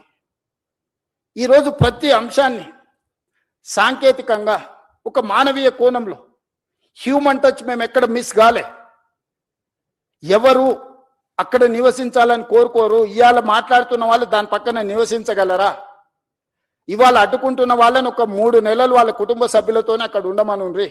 ఒక కంటైనర్ హౌస్ ఇస్తాను నేను, ఒకవేళ గుడిసెలలో వాళ్ళకు ఉండడానికి ఇబ్బంది అయితే రాష్ట్ర ప్రభుత్వం తరఫున మూసీ రివర్ డెవలప్మెంట్ కార్పొరేషన్ తరఫున ఆ మూసీ నది పరివాహక ప్రాంతంలో కంటైనర్ హౌస్ ఇస్తాం మీకు with all facilities other than Musi ప్రక్షాళన. ఎట్లుందో యాజ్ ఇట్ ఈస్గా వద్దంటున్న వాళ్ళందరికీ ఒక్కొక్కరికి ఒక్కొక్క ప్లేస్లో ఎవ్రీ 1/2 కిలోమీటర్ 55 కిలోమీటర్లు ఉంది. 100 మందికి నేను అకామిడేట్ చేయగలుగుతాను. 2 పక్కలైతే 200 మందికి 200 మందికి ఒక మూసీ నది పక్కన కంటైనర్ హౌస్లు ఇస్తా. ఒక 3 నెలలు మీరు అక్కడ ఉండండి. మీరు ఎందుకు వాళ్ళ జీవితాలతో చెలగాట మాడుకుంటుర్రు? వాళ్ళ జీవితాలలో వెలుగు రావద్దా? వాళ్ళ జీవితాలు బాగుపడొద్దా? వాళ్ళు ఈ దోమల నుంచి మురికి నుంచి వాళ్ళు బయటపడొద్దా? వాళ్ళ పిల్లలు చదువుకోవద్దా? వాళ్ళకు వైద్యం అందొద్దా? వాళ్ళ అభివృద్ధి పదం వైపు నడవద్దా? ఈరోజు ఓల్డ్ సిటీలో ఉండే పిల్లలకు ఉద్యోగం లేదు. ఈరోజు మీరు అందరు బాగా చదువుకున్న వాళ్ళు ఏఐ వచ్చింది, వైట్ కాలర్ జాబ్స్ అని పోతాయంటున్నాయి. ఓకే ఫైన్, దాన్ని మీరు ఎట్లా ఆపలేరు, మనం ఎవరం ఆపలేము. వచ్చే సాంకేతిక విప్లవాన్ని మనం ఆమోదించాల్సిందే. మనకి ఇష్టం ఉన్నా లేకున్నా అది మనల్ని దాటుకొని వెళ్ళిపోతూనే ఉంది. మరి వైట్ కాలర్ జాబ్స్ అన్ని పోయినప్పుడు ఏఐ మొత్తం ఉద్యోగ అవకాశాలను ఆక్రమించుకున్నప్పుడు బ్లూ కాలర్ జాబ్స్ క్రియేట్ చేయాల్సిన బాధ్యత మన మీద లేదా? బ్లూ కాలర్ జాబ్స్ క్రియేట్ చేయకుండా వాళ్లకు సాంకేతిక నైపుణ్యాన్ని అందించకుండా, రీస్కిల్ అప్స్కిల్ చేయకుండా, సెల్ఫ్ ఎంప్లాయ్మెంట్ క్రియేట్ చేయకుండా, మూసీ నది పరివాహక ప్రాంతాన్ని నైట్ ఎకానమీ కింద మార్చి ప్రపంచ దేశాలతో పోటీ పడకుండా, ఒక పర్యాటక క్షేత్రంగా, ఒక పర్యాటక కేంద్రంగా, ఒక ఆర్థిక వ్యవస్థగా అభివృద్ధి చేసుకోకుండా ఇంకా వెనక్కి వెళ్ళిపోదామా? రాతి యుగాల వైపు ప్రయాణిద్దామా? ఒకప్పుడు అడవుల్లో మనం ఆకుల అలాలు కట్టుకొని ఉండేది, తర్వాత కొంచెం బట్టలు కట్టుకునే కాడికి అట్లా ఇప్పుడు సూట్ వేసుకునే కాడికి ఇప్పుడు మోడర్న్ సొసైటీకి వచ్చినాం. ఇదంతా సమాజంలో పరిణామ క్రమంలో వచ్చిన అభివృద్ధి కదా. ఈ అభివృద్ధిని మనం అడ్డుకున్నామా? 100 సంవత్సరాల క్రితం వచ్చిన వరదల్ని దృష్టిలో పెట్టుకొని నిజాం చేసిన దాంట్లో 10% కూడా ఈరోజు మనం చేయాలనే ప్రయత్నం చేయకపోతే ఈ చరిత్ర మనల్ని క్షమిస్తుందా? ఈ చరిత్ర తిరగ రాసుకోవాల్సిన అవసరము, ఇప్పుడు రాయకపోతే ఎప్పుడు రాయలేమన్న పరిస్థితులు ఈ మేధావులకు అర్థం కావడం లేదా? ఇవాళ defence, they don't give even single inch of land, they don't allow you to see that land. Today I wanted to appreciate my army people and my defense minister. He has prepared to give 100+ acres in Gandhi Sarovar, where our army people are training, Agniveers are training there. They have decided to shift their Agniveer training camp some other place, and they are giving 100+ acres for this Gandhian ideology, where the Musi is going to come up. అంటే దేశ సరిహద్దుల్లో భద్రతగా ఉండి దేశాన్ని కాపాడే వీర సైనికులు కూడా వందలాది ఎకరాల వాళ్ళ భూములను మూసీ నది ప్రక్షాళన కోసం ముందుకొచ్చి అప్పజెప్తుంటే, ఇవి ప్రభుత్వ భూములు చాలా వరకు, లేదా ప్రభుత్వ నిబంధనలకు ప్రైవేట్ భూములు ఉన్నా ప్రభుత్వ నిబంధనలు ఉన్నాయి. ఈరోజు గండిపేట నుంచి బాపు ఘాట్ వరకు 100 మీటర్ల బెడ్ విడ్త్లో నీళ్లు ప్రవహిస్తాయి. బోత్ సైడ్ 50 మీటర్ల బెడ్ విడ్త్లో రోడ్లు, ఇన్ఫ్రాస్ట్రక్చరు, ఎకనామిక్ జోన్, ఎవ్రీథింగ్ వస్తుంది. అంటే నది సెంటర్ నుంచి లెక్క పెడితే ఇటు సైడ్ ఒక 100 మీటర్లు, ఇటు సైడ్ ఒక 100 మీటర్లు, కంప్లీట్ గా 200 మీటర్ల లోపలనే నీళ్లను నియంత్రించడమే కాకుండా నీళ్లకు సరైన దారి. ఈరోజు మీరు ఎస్టీ పిల్లల పైప్ లైన్లన్నీ మూసీ నదిలో కట్టిండ్రు, మధ్యలో కట్టిరు. వరద రాగానే అడ్డుకోవడంతో ఆ నీళ్లు కాలనీలకు వస్తున్నాయి. చెత్త వేయడం వల్ల, డెబ్రీస్ వేయడం వల్ల, కన్స్ట్రక్షన్ మెటీరియల్ మొత్తం తీసుకువెళ్ళి డంప్ చేయడం వల్ల అవి నిండడం వల్ల నీళ్ళు అక్కడి వరకు వేగంగా వచ్చి ఆగిపోతున్నాయి. ఒక దగ్గర 500 ఫీట్లు ఉంది, ఒక దగ్గర 50 ఫీట్లు ఉంది మూసీ నది. 500 ఫీట్లలో ఉండే వరద 50 ఫీట్లకు రాగానే మొత్తం నీళ్లు నిండి వెనక్కి వచ్చి కాలనీలన్నీ నీటిమయం అయిపోతున్నాయి. ఎన్ని వేల మంది నిరాశ్రయులైన, 10 లక్షల మంది పోయినసారి 2019-20లో వరదలు వచ్చినప్పుడు మొత్తం వాళ్ళ సర్వం కోల్పోయింది. నేను ఎంపీని, ప్రతి కాలనీ నేను తిరిగి వచ్చిన. జల్పల్లిలో ఈ రోజు కూడా 1st ఫ్లోర్ వరకు నీళ్ళు వచ్చి ఆగిపోయినాయి, నీళ్లు బయటికి పోవడం లేదు. జల్పల్లి ప్రాంతంలో కాలనీలు మునిగిపోయినాయి. ఈరోజు నీళ్లు మనం ఉన్న ప్రాంతాలకు వస్తలేవు. నీళ్లున్న ప్రాంతాన్ని మనం పోవడం వల్ల వాటికి దారి తెలవక అవి మన దగ్గరకు వస్తున్నాయి. నీళ్లుండే ప్రాంతాన్ని నీళ్లకు వదిలేస్తే నీళ్లు మన దగ్గరికి ఎందుకు వస్తాయి? ఈరోజు కాలనీలకు లేకపోతే సిటీలకు నీళ్లు వస్తున్నాయంటే ఆ నీళ్లు ప్రవహించే చెరువులు కావచ్చు, కుంటలు కావచ్చు, నాలాలు కావచ్చు, మూసీ నది కావచ్చు, ఆ నీటి పరివాహక ప్రాంతాలను మనం ఆక్రమించుకోవడం వల్ల all these are man made disasters. We have created all those disaster. వాటికి ఏ దారి తెలియక మన దారిలోకి వస్తున్నాయి, మన ఇంట్లోకి వస్తున్నాయి. వాటిని పకడ్బందీ ప్రణాళికతోటి మూసీ నది, ఈసా నది, గోదావరి నది నదుల త్రివేణి సంగమాన్ని తీసుకెళ్లి కృష్ణా నదిలో కలవడానికి అవసరమైన అభివృద్ధి కార్యక్రమాలు చేసినప్పుడు ఈ నదులు మన సంస్కృతిని, నాగరికతనే కాదు మన ఆర్థిక ప్రయోజనాన్ని చేకూర్చడానికి, ప్రపంచంలో మన గౌరవాన్ని పెంచడానికి ఉపయోగపడుతుంది. ఈరోజు మూసీ నది పునరుద్ధరణ కార్యక్రమం బ్యూటిఫికేషన్ లేకపోతే లూటిఫికేషన్ అని కొంతమంది తెలివితేటలన్నీ ప్రదర్శించి ఏదైతే మాట్లాడుతుందో, గాంధీ స్టాచ్యూకి 5,000 కోట్లు ఖర్చు పెడుతున్నారు అన్నారు. Hardly we're spending for Gandhi statue 70 crores, maybe I don't know exact calculation, 70-75 crores they have spent. 220 crores for Ambedkar statue. We have not opposed for that. Yes, we need Ambedkar ideology.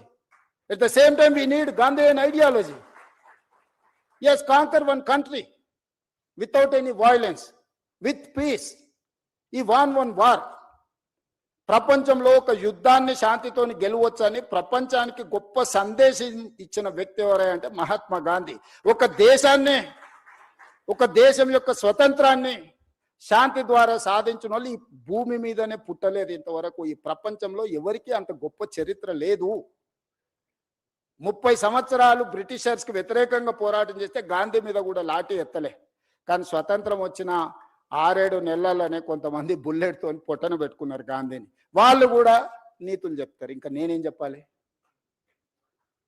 అందుకే ఈరోజు మీ అందరికీ నా విజ్ఞప్తి ఒకటే, ముందుకెళ్ళడానికి సూచన చేయండి. ఏ పేదవాడికి అన్యాయం జరగని, ఏ పేదవాడిని నిరాశ్రయం చేయం. ఈ ప్రభుత్వం పేదలకు ఇబ్బంది కలిగించడానికి, ప్రభుత్వం పేదలకు నష్టం కలిగించడానికి, లేకపోతే ఈ ప్రభుత్వం కొంతమంది రియల్ ఎస్టేట్ సంస్థలతో ఆర్థిక ప్రయోజనాల కోసం పనిచేయడం లేదు. ఈ ప్రభుత్వం మన నగరాన్ని, మన రాష్ట్రాన్ని గొప్ప అభివృద్ధి చెందిన నగరంగా, గొప్ప ఆర్థిక రాష్ట్రంగా నిలబెట్టాలనుకుంటున్నాము.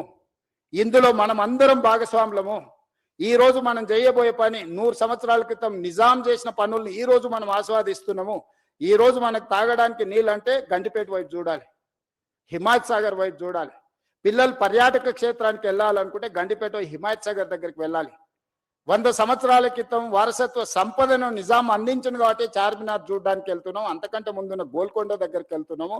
లేకపోతే హైకోర్టు ఈరోజు ఎక్కడ ఉన్నది, ఉస్మానియా హాస్పిటల్ ఎక్కడ ఉన్నది, సిటీ కాలేజ్ ఎక్కడ ఉన్నది, సాలార్జంగ్ మ్యూజియం ఎక్కడ ఉన్నది, నిజాం కాలేజ్ ఎక్కడ ఉన్నది. ఇవన్నీ గొప్ప వారసత్వ కట్టడాలు, చరిత్రతో పాటు ఒక నాలెడ్జ్ హబ్గా క్రియేట్ చేసింది కాబట్టి ఈరోజు మనం గొప్పగా రాణించగలిగినాము. మనం వచ్చిన తర్వాత గొప్పగా కట్టుకున్నది ఒకటి చెప్పండి. 75 సంవత్సరాల స్వతంత్ర భారతంలో అద్భుతమైన కట్టడం, చరిత్రలో మనకు పేరు తెచ్చిపెట్టగలిగిన కట్టడం ఒక్కటైనా మనం కట్టుకోగలిగినమా? వరంగల్ వెళ్తే 1000 స్తంభాల గుడి చెప్పుకోవాలి, అక్కడికి వెళ్తే రామప్ప మందిరం చెప్పుకోవాలా, ఇంకొక దగ్గరికి వెళ్తే ఇంకొక చరిత్రను చెప్పుకోవాలా, అలంపూర్ వెళ్తే శక్తిపీఠం గురించి చెప్పుకోవాలి, కృష్ణానది పరివాహక ప్రాంతంలో రాజులు కట్టిన గొప్ప గొప్ప మందిరాలను చెప్పుకుంటున్నాం తప్ప మనం చరిత్రకారులం కావాల్సిన అవసరం లేదా? మన చరిత్రను తిరిగి మళ్ళీ రాసుకునే అవకాశం మనకు వచ్చినప్పుడు మనం వదులుకోవాలా? ఈరోజు ప్రాజెక్ట్ కాస్ట్ ఇక్కడ చూపించినాం. 21 కిలోమీటర్స్ ఉస్మాన్ సాగర్ నుంచి Gandhi Sarovar 11.5 kilometers roughly, Himayat Sagar to Gandhi Sarovar 9.5 kilometers roughly. Put together the entire project cost is hardly 6,500 to 7,000 crores. In that project, Gandhi statue and building structure and everything may be 200-250 crores. Not even less than 1% of that project, or otherwise 2%. ఇలాంటి తప్పుడు ప్రచారాలు కొంతమంది రాజకీయ నాయకులకు ప్రయోజనం ఉండొచ్చు. తప్పుడు ప్రచారంతో స్వార్థం ఉండొచ్చు. మేము చేయలేని పని ఇంకెవ్వరు చేయొద్దని అడ్డుకునే దేవతలు యజ్ఞాలు యాగాలు చేసి లోక కళ్యాణం కోసం చేసినప్పుడు రాక్షసులు కూడా అడ్డుకోవడానికి వచ్చి అందులో రక్త మాంసాలు పోసేటోళ్ళు. శుక్రాచార్యుడు, ఆయన శిష్యులు మారీచుడు, సుబాహుడు దేవతలు యజ్ఞాలు యాగాలు చేసినప్పుడు శుక్రాచార్యుడు ఆయన శిష్యులు వచ్చి ఈ యజ్ఞాలను భగ్నం చేసి లోక కళ్యాణం జరగొద్దని రక్త మాంసాలను ఆ యాగంలో వీళ్ళు నెయ్యి పండ్లు ఫలాలు వీళ్ళేస్తే పైనుంచి వాళ్ళు రక్తం మాంసాలు అందులో పోస్తారు. అయినా దేవతలు యజ్ఞాలు యాగాలు మానలేదే. ఆ మారీచుడే కదా సీతమ్మను ఎత్తుకుపోవడానికి రావణాసురుడి మేనమామ మారీచుడు. మేనమామను రావణాసురుడు కోరుకుంటే మారీచుడు మాయలేడి రూపంలో వచ్చి సీతను ఎత్తుకోవడానికి పోతే రాముడి చేతిలో మారీచుడు పోయిండు, సుబాహుడు పోయిండు, రావణాసురుడు పోయిండు, అందరు పోయిండు. లోక కళ్యాణం కోసం మంచి పనులు చేపట్టినప్పుడు సహకరించుకోవడానికి మీకు మనసు రాకపోతే పర్వాలేదు, అడ్డుకునే ప్రయత్నం చేయకండి దయచేసి. దయచేసి ఈ ప్రభుత్వం ఓపెన్గా మిమ్మల్ని వెల్కమ్ చేస్తుంది. రేపు శాసనసభలో కూడా ఇది చర్చకు పెడతాను. శాసనసభలో మీరు వీలైనంత మేరకు సలహాలు సూచనలు ఇవ్వండి ముందుకు వెళ్ళడానికి. ఇంకా మీకున్న అనుభవాన్ని, మీరు ప్రపంచంలో చాలా చదువుకొని వచ్చారు, గొప్ప గొప్ప యూనివర్సిటీలలో చదువుకున్నామంటూ నేను గవర్నమెంట్ స్కూల్లోనే చదువుకొని వచ్చిన. నేను గవర్నమెంట్ స్టూడెంట్ని. నేను ప్రభుత్వ పాఠశాలలో చదువుకున్న మధ్యతరగతి వ్యవసాయ కుటుంబం నుంచి వచ్చిన వాడిని. నేను చూసి నేర్చుకున్నది అమలు చేయడానికి ప్రయత్నం చేస్తున్నా. నాకు గొప్ప విద్యలేం రావు, కానీ చూస్తే నేర్చుకోగలిగిన తెలివితేటలు ఉన్నాయి నాకు. అందుకే ప్రపంచంలో ఉన్న అభివృద్ధిలో నేను చూసి వచ్చిన.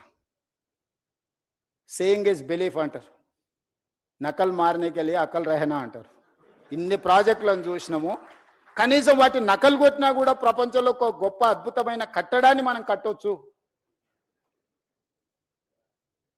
దీనికోసం పెద్దగా సైంటిస్ట్ కావాల్సిన అవసరం లేదు, కామన్ సెన్స్ ఉంటే సరిపోద్ది.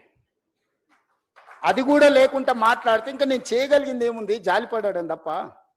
నాకున్న అవకాశం ఏంది, మీరందరు సలహా చేయండి, మీరందరు తీర్మానం చేయండి. వద్దు ఈ ప్రాజెక్ట్ ఆపేద్దామంటే I don't have any issues. మీ అందరికి ఇష్టం లేని అభివృద్ధి నేను ఎందుకు చేస్తాను? ఈ అభివృద్ధిని చేసి నేనేం నాతో పాటు తీసుకెళ్లేదు ఉందా? లేదే. ఆర్టీజీఎస్ కూడా లేదు పైకి పోయినప్పుడు ట్రాన్స్ఫర్ చేసుకోవడానికి.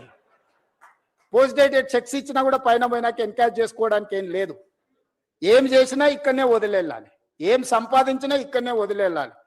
మీరు అందరు ఎవరన్నా ఏమన్నా ఫెసిలిటీ ఉంది భవిష్యత్తులో వస్తుంది అనుకుంటారేమో. చంద్రమండలం పోవడానికి అవకాశం ఉంది కాబట్టి సంపాదించింది పైకి పోయినప్పుడు ఆర్టీజీఎస్ కింద బదిలీ చేసుకోవచ్చు అని. I don't think so. A technology వచ్చినా అది అసాధ్యము. మనం చేసిన మంచి ఇక్కడే ఉంటుంది, మనం చేసిన చెడు ఇక్కడే ఉంటుంది. కాకపోతే మంచికైనా చెడుకైనా నేను మంచికి ప్రతినిధిని కావాలనుకుంటున్నా. రెండు మంచి పనులు చేయడం ద్వారా ఈ సమాజానికి ఉపయోగపడితే నాకు ఇచ్చిన అవకాశాన్ని సార్థకత చేకూరుతుంది అని యంగ్ ఏజ్లో ఒక వ్యవసాయ కుటుంబం నుంచి గ్రామీణ ప్రాంతంలో నుంచి చదువుకొని వచ్చిన నాకు ప్రజలు ఇంత ఒక గొప్ప అవకాశాన్ని ఇచ్చారు. తెలంగాణ రాష్ట్రానికి 2వ ముఖ్యమంత్రిగా. చాలా మందికి రాజకీయాలలో ఉండే వాళ్ళకి సర్పంచ్ నుంచి పార్లమెంట్ వరకు ఉన్న ప్రతి ఒక్కరికి ఒక ఆలోచన ఉంటుంది, ఒక్కసారైనా ముఖ్యమంత్రి అయితే బాగుండని. కానీ నాకు దేవుడు 2వ ముఖ్యమంత్రిగా అవకాశం ఇచ్చిండు. 2 సంవత్సరాల 3 నెలలు చాలా మంచిగా పూర్తి చేసిన, ప్రణాళికలు సిద్ధం చేసిన. దేవుడు ఇచ్చిన అవకాశాన్ని నేను వృధా చేయదలుచుకోలే. నేను స్ట్రాంగ్ ప్రాక్టీసింగ్ హిందూ. నేను ఫిలాసఫీని నమ్ముతా, కర్మ సిద్ధాంతాన్ని నమ్ముతానే. I respect other religions, but I follow my religion.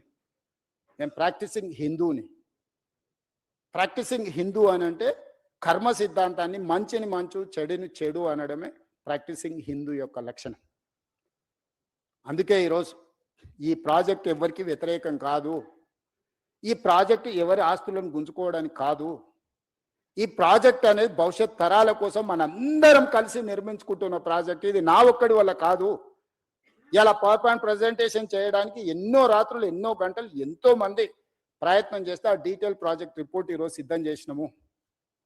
దీన్ని ముందుకు తీసుకెళ్లాలంటే కూడా ఆర్థికంగా అన్ని రకాలుగా మీరందరూ సహకరిస్తేనే ఇది సాధ్యమవుతుంది. ఔటర్ రింగ్ రోడ్ ఎటు నుంచి అటు పోయినా 160 కిలోమీటర్ల 80 కిలోమీటర్ల యావరేజ్, 70 కిలోమీటర్లు ఒక సైడ్, ఇంకో సైడ్ 91 కిలోమీటర్. కానీ ఇట్లా మీరు డైరెక్ట్గా వెళ్తే విత్ ఇన్ 41 కిలోమీటర్స్, 35 కిలోమీటర్, 41 కిలోమీటర్స్లో హైదరాబాద్ ప్రతి ట్రాఫిక్ జామ్లో నుంచి ఒక ట్రంపెట్ క్రియేట్ చేస్తున్నావు. చార్మినార్ నుంచి బయలుదేరితే నువ్వు ఔటర్ రింగ్ రోడ్ వెళ్ళాలంటే ఇప్పుడు సిటీ అంతా తిరగాలి, గంటల కొద్ది ట్రాఫిక్లో ఇరుక్కుంటున్నావు. ఇలా డైరెక్ట్ ఆ ట్రంపెట్ మీదకి వచ్చేసి ఫ్లైఓవర్ ఎక్కేస్తే ఎలివేటెడ్ కారిడార్ ఎక్కితే you wanted to go Vijayawada or any place, direct గౌరెల్లికి వెళ్ళిపోతావు. నువ్వు ఐటీ సైడ్ పోవాలనుకుంటే ఇటు వెళ్తావు. ప్రతి జంక్షన్లో ఒక ట్రంపెట్ క్రియేట్ చేసి మూసీ మీదనే వీటి అన్నిటిని చేస్తున్నాం. ఇదే కాదు, ఈరోజు data centres, construction, landscaping biggest activity in the state, particular in core urban region. Water లేదు, వాటర్ స్కేసిటీ, గ్రౌండ్ వాటర్. ఈరోజు జూబ్లీహిల్స్ లో చాలా మంది శ్రీమంతులు ఉన్నారు. మీరు ఎంత శ్రీమంతులు అని ఉండండి, 300 ఫీట్లలో నీళ్లు దిగలరా? మీరు తెస్తురా? 1300 ఫీట్లు బోర్ వేసినా నీళ్ళు వస్తలే. నేను ముఖ్యమంత్రి, మా ఇంట్లోనే 1500 ఫీట్ల బోర్ ఉంది. నేను కూడా నీళ్లు పైకి తేలేకపోయినాయి. ప్రకృతి కంటే మనం గొప్ప వాళ్ళమా? ఈరోజు ground water just like that depleting. ఈరోజు యావరేజ్గా 1300-1400 ఫీట్లు ఈరోజు బోర్ వేస్తే కానీ నీళ్లు పడని పరిస్థితి వచ్చింది నగరానికి. ఎందుకు? కాంక్రీట్ జంగుల్గా మారిపోయింది. ఎక్కడ గ్రౌండ్లో వాటర్ పర్కులేట్ అవ్వడం లేదు. భూమిలోకి నీళ్ళు వెళ్ళినప్పుడు భూమిలో నుంచి నీళ్లు మీరు ఎట్లా బయటికి తీస్తారు?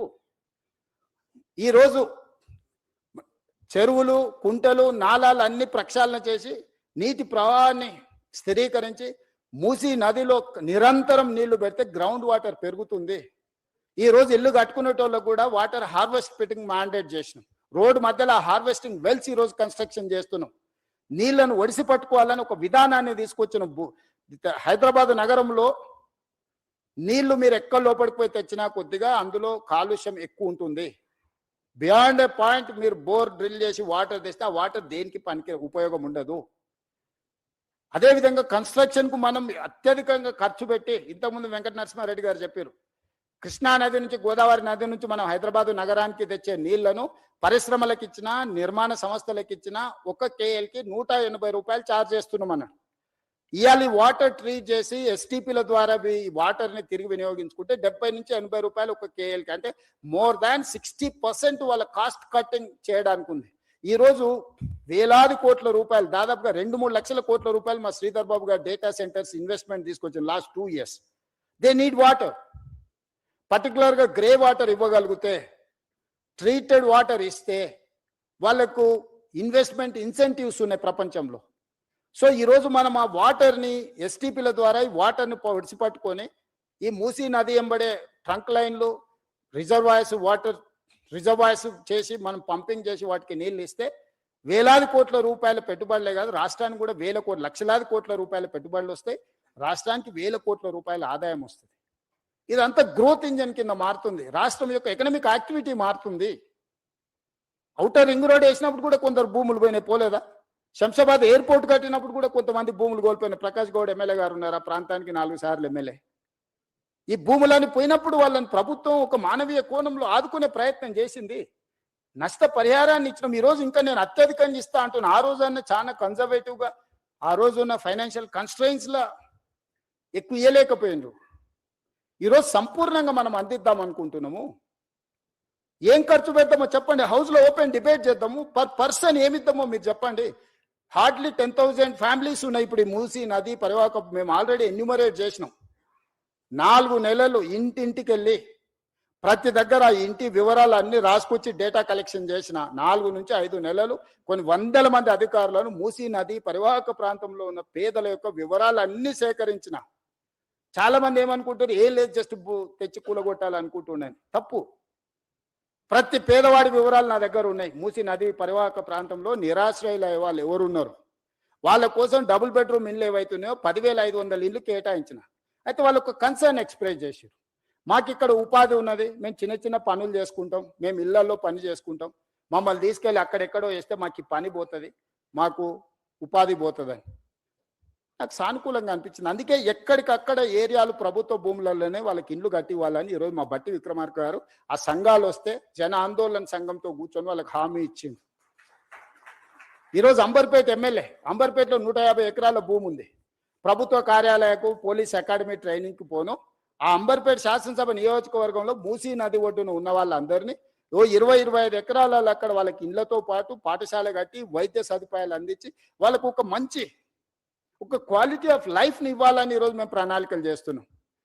ఈ పరివాహక ప్రాంతంలో ఎక్కడెక్కడైతే ప్రభుత్వ భూములు ఉన్నాయో ఆ భూముల్లోనే వాళ్ళకు నివాస స్థలాలు ఏర్పాటు చేయడమే కాకుండా వాళ్ళ పిల్లలకు చదువుల కోసం పాఠశాల, వాళ్ళకు వైద్యం అందించి ఆ పక్కనే వాళ్ళకు ఉపాధి కల్పించడానికి ప్రయత్నం చేస్తాం. असदुद्दीन ओवैसी गाరు, अकबरुद्दीन ओवैसी गाరు వాళ్ళు మాట్లాడినారు. వాళ్ళ ఎమ్మెల్యేలు బలాల గారు ఎమ్మెల్యేలు అంతా మాట్లాడినారు. सर आप ये हमारे जितने भी लोग हैं यहाँ छोटे मोटे काम करके जी लेते हैं, इन लोगों को आप दूर दूर लेके गए तो मुश्किल हो जाएंगे, हमारे लिए तकलीफ है. उनके सुझाव हम लिए. आने वाले दिनों में हम जहां वहां जो असेंबली एरिया में जो मूसी के अगल बगल में जितने भी लोग हैं वहां का वहीं हम लोग उन लोगों को जगह ढूंढ कर घर बना के देंगे. हम लोग, हम क्यों ऐसी सड़क पे छोड़ेंगे? हम उनके परिवार है, वो सब लोग चाहे तो मैं मुख्यमंत्री बने. उन लोगों को दुखी देने के लिए, नुकसान करने के लिए हम मुख्यमंत्री नहीं बना. मैं उन लोगों को वो मुझे चाहता है वो लोग, दुआ दिए वो लोग, इसीलिए आज मुख्यमंत्री 2 साल मैं कामयाब हो गए. उन लोगों को क्यों मैं नुकसान पहुंचाने के लिए मैं कोशिश करता हूं? क्या दुश्मनी है उन लोगों से? गरीब लोगों से मेरा क्या दुश्मनी है? मैं बड़े बड़े बंगले में, फार्म हाउस में नहीं रहता हूं. मैं भी झोपड़ियों में घूमते रहता हूं, हमेशा गरीबों से मिलजुल के रहता हूं. उन लोगों के तकलीफ, उन लोगों के दिल का धड़कन मैं समझ सकता हूं. उन लोगों के दुखी को दूर करने के लिए मैं कोशिश करूंगा। मैं कुछ चाहे तो बैठकर बात करूंगा। मेरा पूरा सिस्टम खड़ा हुआ है उन लोगों की मदद के लिए। हमारे एमएलए, हमारे मिनिस्टर्स, हमारे ऑफिसर, सब लोग तैयार है। उन लोगों को जो जो जरूरत है हम लोग पहुंचा देंगे। किसी को दुख को पहुंचाने के लिए हम यहां बैठे नहीं है।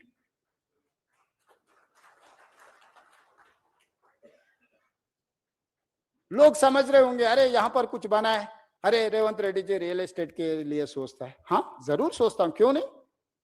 रियल एस्टेट मेरे घर पे कुछ लाने वाला नहीं है। हजार लाखों कारीगरों को काम मिलने वाला है, इन्वेस्टमेंट आने वाला है। जीसीसी सेंटर बनाना है तो बड़े बड़े मंजिल बनाना है, 60-70 फ्लोर्स का मंजिल बना रहे। कौन करना है ये इंफ्रास्ट्रक्चर? मैं तैयार करना है ना। क्यों नहीं करना रियल एस्टेट सरकार? क्यों नहीं करना फार्मा? क्यों नहीं करना आईटी? क्यों नहीं करना टूरिज्म? क्यों नहीं करना एंडोमेंट टूरिज्म? क्यों नहीं करना मेडिकल टूरिज्म? ये सब सरकार की जिम्मेदारी है। ये लोग भूल जा रहे हैं। परिवार के लिए फार्म हाउस बना लिए तो सब कुछ हो गया बोल के कोई समझे तो वो उनका सोच है। मैं क्या कर सकता हूं? मैं कुछ बोलने के लिए भी यहां नहीं है। मेरा सोच अलग है भाई। मेरा सोच गरीबों के साथ है।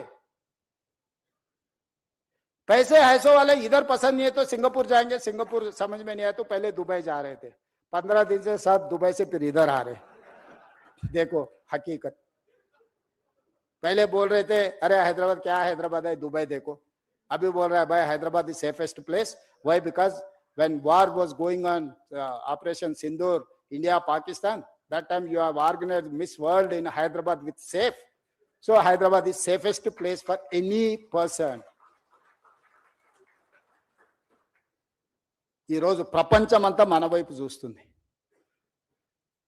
మనము తప్పిదాల వైపు చూడొద్దు. ఎక్కడైనా చెడు ఉంటది. ఆ చెడును మనము తొందరగా అట్రాక్ట్ చేస్తుంది. Social media double edged weapon. Positive నిజము గడప దాటక ముందే అబద్ధం ఊరంతా తిరిగి వస్తుందని వెనకటికి పెద్దలు చెప్పారు. ఈరోజు అబద్ధాలు చెప్పడానికి నెలకు 5 కోట్లు ఖర్చు పెడుతున్నారు అక్రమ సంపాదనను కొంతమంది. నేను ఇవన్నీ చెప్తే మా బట్టి విక్రమార్క గారు అంటారు అరే నీ ఆలోచనలు మంచుకున్నాయి, నీ పనులు బాగున్నాయి, నువ్వెందుకు చెప్పవు అంటాడు. నాకు దీని మీదనే సమయం సరిపోతుంది. రోజుకు 18 గంటలు. ఇది ఒక మీరు సొంత ఇల్లు కట్టుకుంటే ఒక 2000 స్క్వేర్ ఫీట్ సొంత ఇల్లు కట్టుకున్నా ఒక 3000 స్క్వేర్ ఫీట్ అపార్ట్మెంట్ ఇంటీరియర్ చేసుకోవడానికి మీకు ఎన్ని రోజులు పడుతుంది? మీ ఇంట్లో మీ సతీమణితో మీకు ఎన్ని తిట్లు పడుతున్నాయి ఉన్నోళ్ళందరికీ తెలుసు కదా. కిచెన్ అట్లా లేదు, డ్రాయింగ్ ఇట్లా లేదు, డైనింగ్ అట్లా లేదు, బెడ్రూమ్ ఇట్లా లేదని. ఇంత పెద్ద ప్రాజెక్టును ఒక కాన్సెప్ట్ను కన్సీవ్ చేసి 0 to 100 చేయాలంటే ఎన్ని గంటలు మేము పనిచేసి ఉంటాం? ఇన్ని గంటలు చేసేటప్పుడు పేదవాడి బాధను మేము అర్థం చేసుకోకుండా చేస్తామా? పేదవాళ్లతో మాకున్న శత్రుత్వం ఏంది? పేదవాళ్ళ నిరాశ్రయులు చేయాలని ప్రభుత్వం ఎందుకు అనుకుంటుంది? పేదవాళ్ళతో శత్రుత్వం చేసినోడు తిరిగి మళ్ళీ అధికారంలోకి వస్తాడా? ఎక్కువ నా ఆలోచన ఏముంటుంది? ఇంకోసారి ముఖ్యమంత్రి కావాలి, మా ప్రభుత్వం రావాలని ఉంటుంది. అది రావాలంటే వాళ్ళకి మేలు చేయాలి, కానీ వాళ్ళని విధ్వంసం చేస్తే అది జరుగుద్దా? ఎవరైనా కామన్ సెన్స్ ఉన్న any politician is going to commit such type of activity. ఇది చేస్తే రేవంత్ రెడ్డికి చరిత్రలో ఒక పేరు వస్తుంది, కాంగ్రెస్ పార్టీకి ప్రభుత్వానికి మంచి పేరు వస్తుంది. ఈ వస్తే రెండోసారి కూడా మేము అధికారానికి దూరం అవుతామని కొంతమంది కడుపులో కుళ్ళు, మాటల్లో విషం, చూపుల్లో పగ, ఈ 3 కాంబినేషన్స్ తోని దీన్ని అడ్డుకునే ప్రయత్నం చేస్తున్నారు. ఇక ఇదంతా మీకు అప్పచెప్పిన నా జిమ్మేదారి అయిపోయింది. మీరందరు దీన్ని కాపాడుకుందామా లేకపోతే కాలానికి వదిలేద్దామా మీరే డిసైడ్ చేయండి. ఎందుకంటే మీ అందరు మెజారిటీ అభిప్రాయం లేకుంటే నేను ముందుకు వెళ్ళదలుచుకోలేదు. మీరు దీని మీద ఏమేం కావాలో సజెషన్స్ ఇవ్వండి. ఓపెన్గా వెబ్సైట్ ఇచ్చిండ్రు, ఆ వెబ్సైట్ ఒకసారి ఆన్ చేయండి, స్క్రీన్ మీద ప్లే చేయరు. ఆ వెబ్సైట్ ఉంది కదా, ఆ వెబ్సైట్లో musi.telangana.government.in. ఎవరు ఏం సలహాలు ఉన్నా, ఎక్స్పర్ట్స్ ఎవరు ఉన్నా కూడా మాకు ఇవ్వండి. మంచిని అన్నిటిని తీసుకుంటాము. సలహాలు మీరు ఎవరు ఇచ్చినా అది అమలు చేస్తే నాకే మంచి పేరు వస్తుంది, మా ప్రభుత్వానికి గుర్తింపు వస్తుంది. తప్పులు జరగకుండా సరిదిద్దే బాధ్యత మీదే. మీకే ఓపెన్ ప్లాట్ఫామ్, ఓపెన్ డయాస్ మీతో షేర్ చేస్తున్నా. నేను ఎవరు డిపిఆర్ లేదు, ఎన్ని వేలు అవుతుందో తెలియదు, ఏం జరుగుతుందో తెలియదు, తెర వెనక ఇది జరిగింది, తెర ముందు అది జరిగింది. ఇక ఈ ఊహాగానాలకు, కాన్స్పిరసీ థియరీస్కి ఫుల్ స్టాప్ పెట్టండి దయచేసి. ఇంకా మీరు పెట్టినా కూడా నేను అనేది ఏం లేదు. మనం అందరికి చెప్తాం బాగుండే మంచి బట్టలు తొడుకోని, లేదు నేను ఇట్లనే ఉంటాను ఎవరన్నా బజార్లో తిరిగింది అనుకో అటు దిక్కు చూడడం మానేస్తాం. ఏం చేస్తాం అంతకుమించి ఏం మార్గం ఉంది నాకు మీరు చెప్పండి. చెడు చూడొద్దని ఎప్పుడో చెప్పారు, చెడు వినొద్దని చెప్పారు. మహాత్మా గాంధీ గారే చెప్పినట్టున్నారు కదా మనకు. సో ఖచ్చితంగా చెడు చూడను, చెడు వినను. మంచి ఏది చెప్పినా నేను స్వీకరిస్తా. మీలో ఒకడిని, నేను వేరు మీరు వేరు కాదు, మీలో ఒకడిని, మీతో పాటే ఉంటా.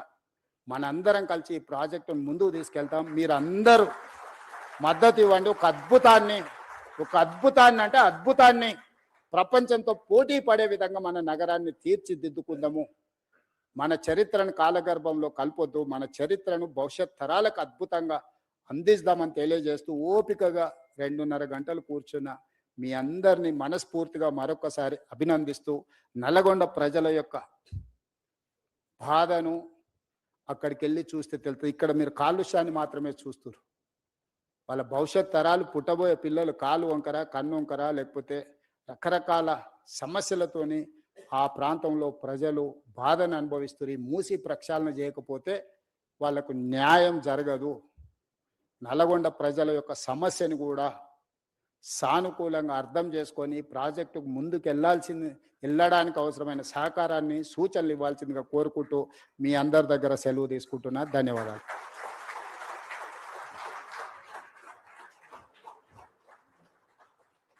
Check.